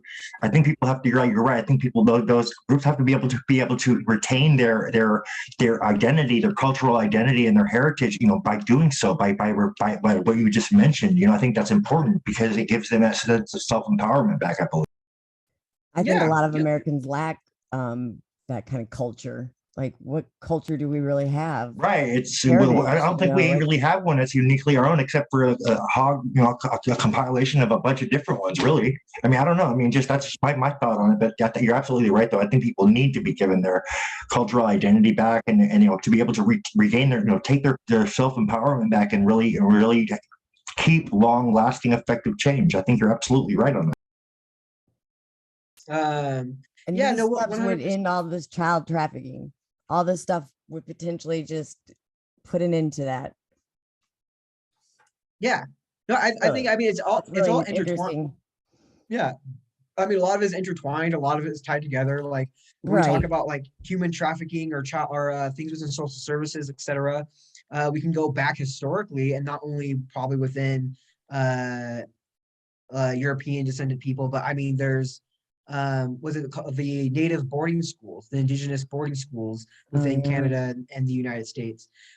Many That's children went sad. missing from that. Many, I think it's like 10,000 children have been found in mass graves But in then they're like, between that's only the like United States. part of those schools that they've dug up. Like, that's just like one little section. That's not That's just even a Yeah, like, exactly. fraction of yeah, the actual it's so numbers and sad. That stories. is terrible. Yeah, It is. yeah, exactly. And then we gotta like I know assassinations have occurred throughout history. I know blackmailing and bribery have occurred throughout history. I'm pretty sure child trafficking has probably occurred throughout history as a tool for blackmail. And probably again, some people just like, I think it's the vast minority. Not to shed a good light on it or anything like that. Not that I think it is a good light, but just for context, I think the vast minority are um like doing it because they enjoy it. But I do think historically human trafficking has been around Oh, for a long long time. before Oh yeah. 2020 Oh yeah. 2020. Oh, Oh yeah. yeah. And so yeah, I don't know. It's a lot of it's intertwined. A lot of it, again, I think from my experience, a lot of the my trafficking was involved around blackmailing people. And I think that's what the majority of a lot of the stuff is used for, is for blackmailing people. And you get people in positions of power that are willing to do things, whether it's on a micro scale or a macro scale, that are horrific, but it gets an agenda done. It gets the goal accomplished. And then that individual, to the agenda, to the goal, you can throw that person away, whether they get in trouble or they just die of old age or something, or just something bad or good or whatever, it's irrelevant. You have an agenda, you have a goal, you can push forward whatever, as long as you know the contents of your agenda are being pushed forward. That's the goal. That's Absolutely. the benefit.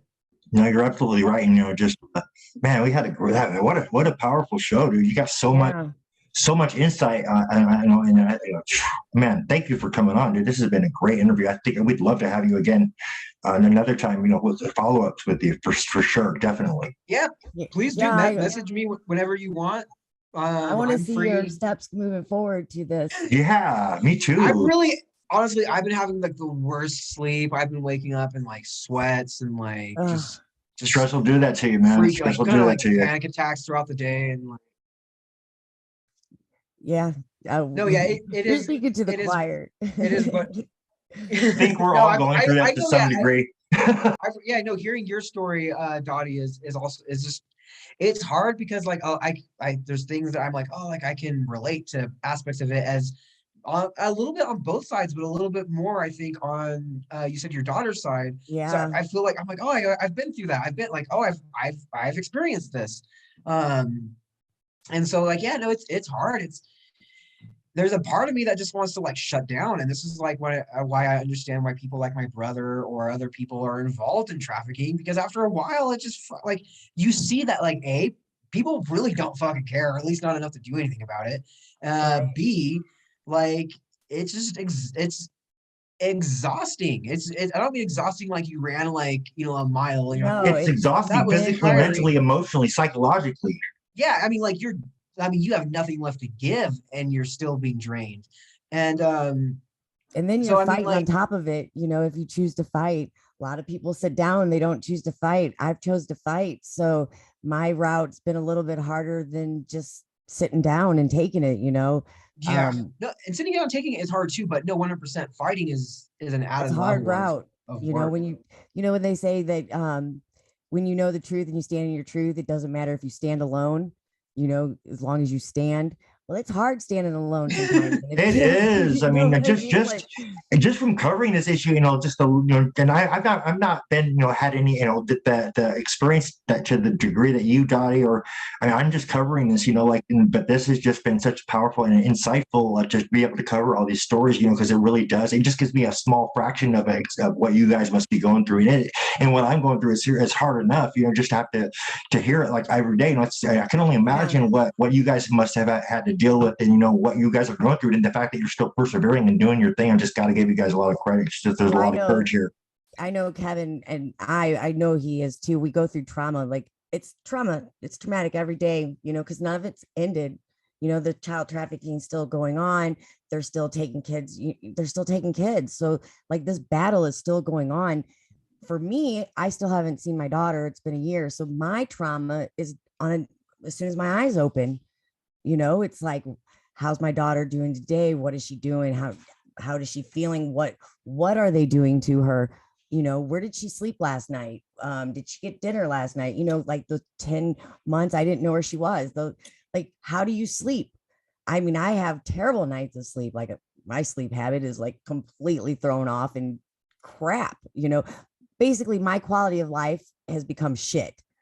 It's really hard to have goals and to look, forward to something, plan anything.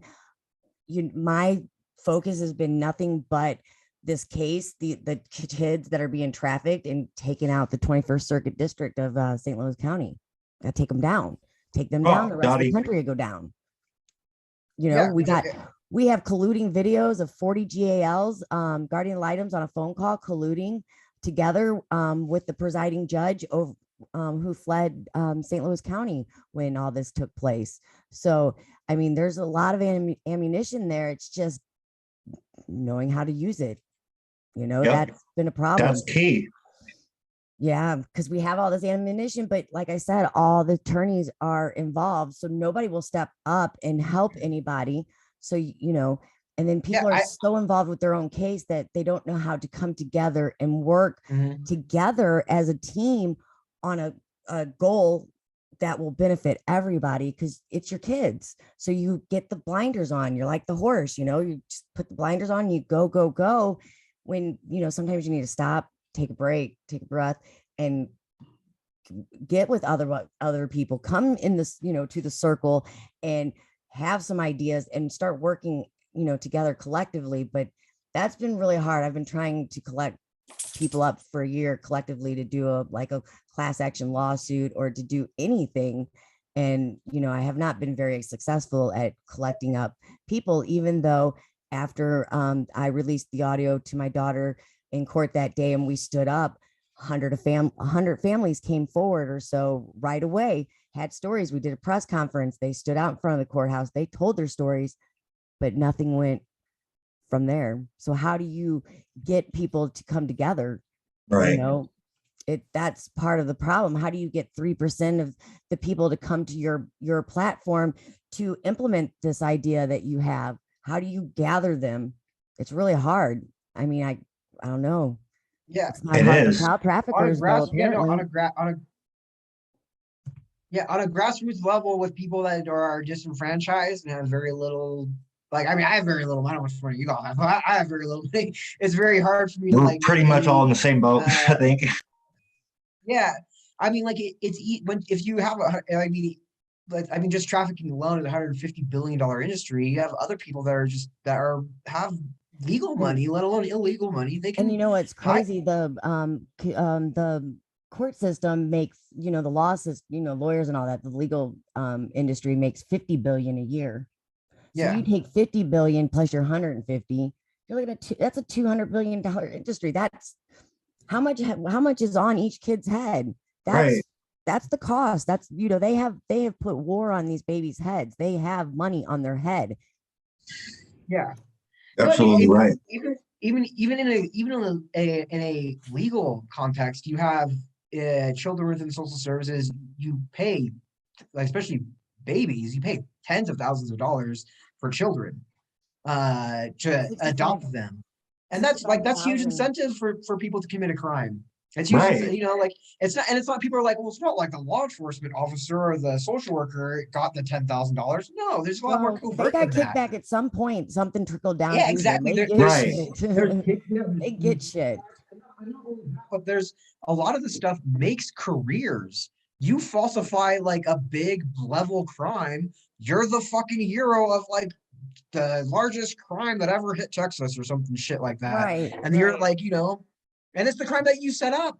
A lot of the times it is, it's crazy because you see a lot of this stuff happen, and when you start looking into some of this stuff, that's exactly what's occurring when people start digging and looking at the details and look back into it, and that's what we find with some of these situations. I mean, I also cover like the whole 19 narrative that has been going on the last couple of years, and been exposing that as well. So I've seen that on that level too. Yeah. Well, it's all the same people, left, right, Democratic, Republican. None of that matters. They're all on the same team. Yep. Yeah, exactly. That's absolutely. all play. They're for themselves. Yeah, people in power are working. And one thing I want to say together, like I've said before, like they're friends, and I don't really mean that in the same sense. Like I would say they're allies, and an ally isn't someone that has. Frenemies. An ally doesn't have someone's back over any circumstances. An ally only has someone's back as long as they are beneficial to them. And so that's a really good way to acknowledge like these people that are involved in corruption, human trafficking, money laundering, etc., is that they're happy to assist each other as long as it benefits them. But as soon as there's something that is non-beneficial, like they're happy to throw someone under the bus because they're not friends. They're not like, it's not like we got your back till like to the grave or something like that. It's we're all screwing. It's like even the people involved, like you have different like sects, you have different groups. And so you have one group that is screwing over another group involved in trafficking, and they're both involved in trafficking. They both help each other out, but they're both also trying to throw each other under the bus. So when shit gets real, look what we've been doing the whole time. And it's like that. It's not like that with 2 groups or Yeah, 5 to groups. make themselves look good. Yeah. Yeah. It's like the attorneys, they don't it doesn't matter if they're throwing you in the pit or pulling you out of the pit. It doesn't matter. They're still going to make their money and go Yeah. about their way with their agenda. It doesn't matter. They'll do Yeah. either side of that. That's what it sounds like to me, you know. Exactly. It's, But these it's a people we're stepping talking stone. about, they're not human anymore. These people do not have souls. These people that are doing this to other Yeah. people, trafficking children, blackmailing children, these people are soulless. They They've are no completely longer lost touch human. with their They are not humanity. made up. They're not made up of what I'm made up, because I'm human and humans don't wake up to hurt other humans. It's just, we don't wake up in the morning and be like, I'm going to hurt someone. That's not, it's not encoded in our DNA. This is, they are no longer human. A lot of people that a lot of people that I've been involved with in my trafficking, et cetera, and then as an adult, like a lot of people are, and this is how I've come to realize how a lot of like major horrific things throughout history have happened, is that a lot of these people are groomed. Like they do not see other people as human. Like they are human. It's conditioned They, into them. they are the real heroes or whatever, sent from whatever either religious or non-religious entity to here to do whatever they need to on earth to do what's right or whatever. And a lot of these people, they have been groomed to see like, well, these people, they don't do this the right way. They're not like real patriots. They're not real whatever. We're like, because these people manipulate people from all different backgrounds, religious, non-religious, even from Christianity to Islam to Hindu. It's manipulated people from all different groups. And so what they do is they get individuals and they get within their psychology, and they tell people outside this very specific group of people, none of these other people are human. All these other people are terrorists. They're all bad people. They're all dangerous. They all do gross stuff. And so What comes down to conditioning people to devalue human life. Yeah. And then you get these people to where they're later on in the position, once they're successfully groomed to a certain stage, and then you're like, okay, now we have to have you do actual bad stuff for the greater good. Like you have to traffic kids because they're going to be trafficking kids, and we got to traffic kids because then we can use the kids that we're trafficking to catch the bad ones, to catch the bad people and stuff like that. Whatever tricks they need to do, the lie to people. Sometimes it's just like, no, we actually are trafficking kids, and it's just to fuck around. It's not for a good reason. But majority there's no good reason to traffic kids. Period. I know that, but from like an I get what you're saying. I'm just specifying for our viewers. But that's like the police, you don't get to break the law to enforce the law. It's this like same difference, you don't get to do that. It's not right. People just haven't had to think for themselves, and when you break off and you start having your own thoughts and your own, using your own mind, then you see this shit so clearly. And once you see it, you don't stop. You'll see it, and you'll see how the child trafficking is like everywhere you look. There's no denying it once you see it, and it's everywhere. It really is. I mean, it's sick. The things that you walk into. Child trafficking, human trafficking, money laundering. I mean, just it's stuff that's even assassinations, bribery, etc. This isn't stuff that's rare. It's very common. It's just the United States is very unique. Yeah, the United States is very unique in the sense is that it's one of the few countries in the world where I feel that it's almost like the elementary school for real life. Like it's almost like a safety hazard. It really is. It's really sad. It's really sad to see it have decayed to this state, Yeah, which I mean, it could be true for most, if not all nations, but it's just my perspective from being in the United States almost exclusively, is that I see the United States as like people are so separated from communities and each other and just all these different like tons of modes of manipulation, whether it be from Democratic or Republican sources, like official sources, whatever. I'm in complete agreement with you.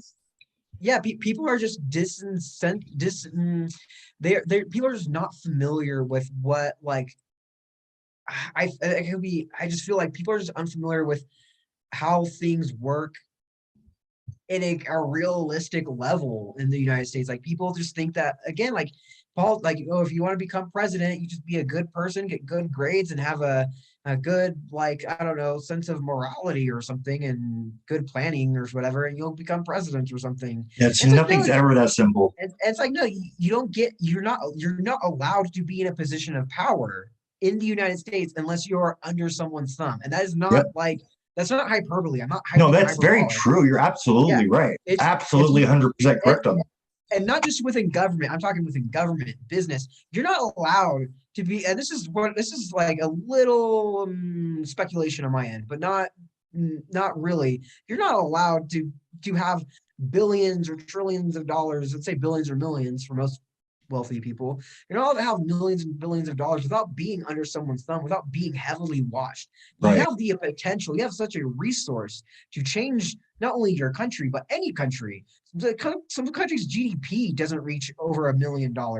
You have the ability to do so much with that much money, that people in power are aware that you could fuck shit up for them if you do happen to do something that they don't, that could be out in the open, could be easily done, but no one's allowed to do it. And so people are just going to be funneled away from this resolution as much as Yep. possible. Well, what they don't want you to know is they really have no power. It's the people with the power. They don't Yep. want them to know that. And once more people, 3% is all we need, figure that out, they're done. Like, Yep. Well, we got to wrap it up here soon, but I would like to give everybody opportunity to put in a few last words before we end the live session for tonight. But we'd love to have you back on, definitely. yeah, definitely. No, I would love to come back on. I'd say whenever y'all, I mean, I usually don't reach out to people very often. So I'd say whenever y'all want to reach out to me again, I'm more than happy to hear from y'all, and I'll we'll bounce messages back and forth. Cool. Especially within the next week. I if you want to do another one for the next week, I'm happy to, but I might not be as responsive as I could be because this next 7 days or 6 days is just going to be like everywhere for me. Yeah, understandable. Completely understandable. And then, but as far as like, I guess closing statements for myself, like I get my TikTok is traffic TikTok at traffic TikTok. I have two with the same name, and I have another one at Greater Global Goals. If people want to go to that, follow me there. If people want to assist in like strategically in helping me not only with my asylum but other things afterwards, please send me information with either things that have personally happened to you, either just in comments, like just comment on one of my videos or something, like this happened to you or this happened to someone you know. If you have documentation for anything that's happened to you on a legal basis, video, documents, audio, etc., please email that to me, as it will be assistive in my situation. Or if you're aware of stuff that has happened on a local, state, or federal level, both in modern days, like 2020 to 2022 to 1980s, 1960s, stuff that's like government documented, stuff that's got documented by journalists or individuals, etc. All that stuff just shows consistency of incompetence within the system, etc. That's beneficial to me in my situation. And if people want to assist economically, like fiscally, it helps with my housing, it helps with my food, it helps with my transportation, etc. And yeah, I don't know. I think that's the gist of it. Sounds perfect. That's a great way to wrap it up. What about you, Johnny? Any last words? Well, I was going to say, for your transparency, we have to be transparent for the light to shine, or the light will never shine on the truth. So yeah, it is 100%. Very important to be transparent. And I just want to thank you for coming onto the show and responding back to me. I was really excited to talk to you. I just thought that you had some insight, especially something that I needed to know to help my daughter in her situation.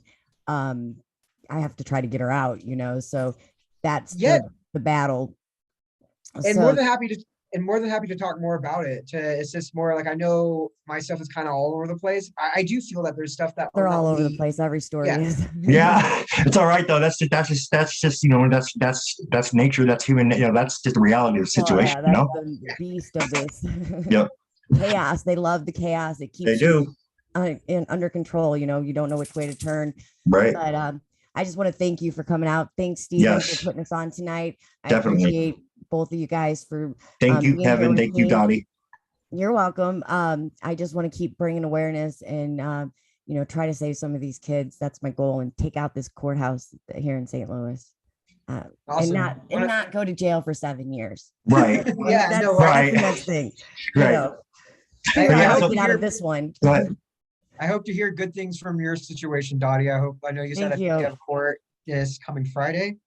Or I have maybe family court this Friday and then criminal court in June. Yeah, I hope everything goes as beneficial as good as it possibly can go.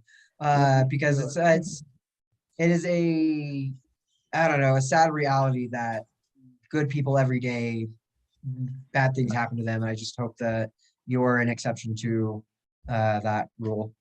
And I hope you do well with your situation, Kevin.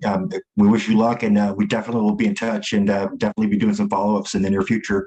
So that was such a great show, you guys. I appreciate you guys both coming on, especially you, Kevin, because you got some really good insight, and we've been wanting to get some victims of child trafficking, that had gone through this, as they can get it from their perspective, and so you helped to start that. Thank you. No, yeah. No, again, happy to be on, happy to come on whenever again in the future, as much as possible, really. Just let me know. I know it's great being on. I hope you all have a good night. You too. And don't forget to check out our bonfire site, bonfire shirt sites for info when new news, and we got a couple others out there. So go on infowhennewnews.com, and you can get the link there and show your support for what we're trying to do here, people. Yeah, no problem. Thank you. Take care. All right, everybody, have a good night.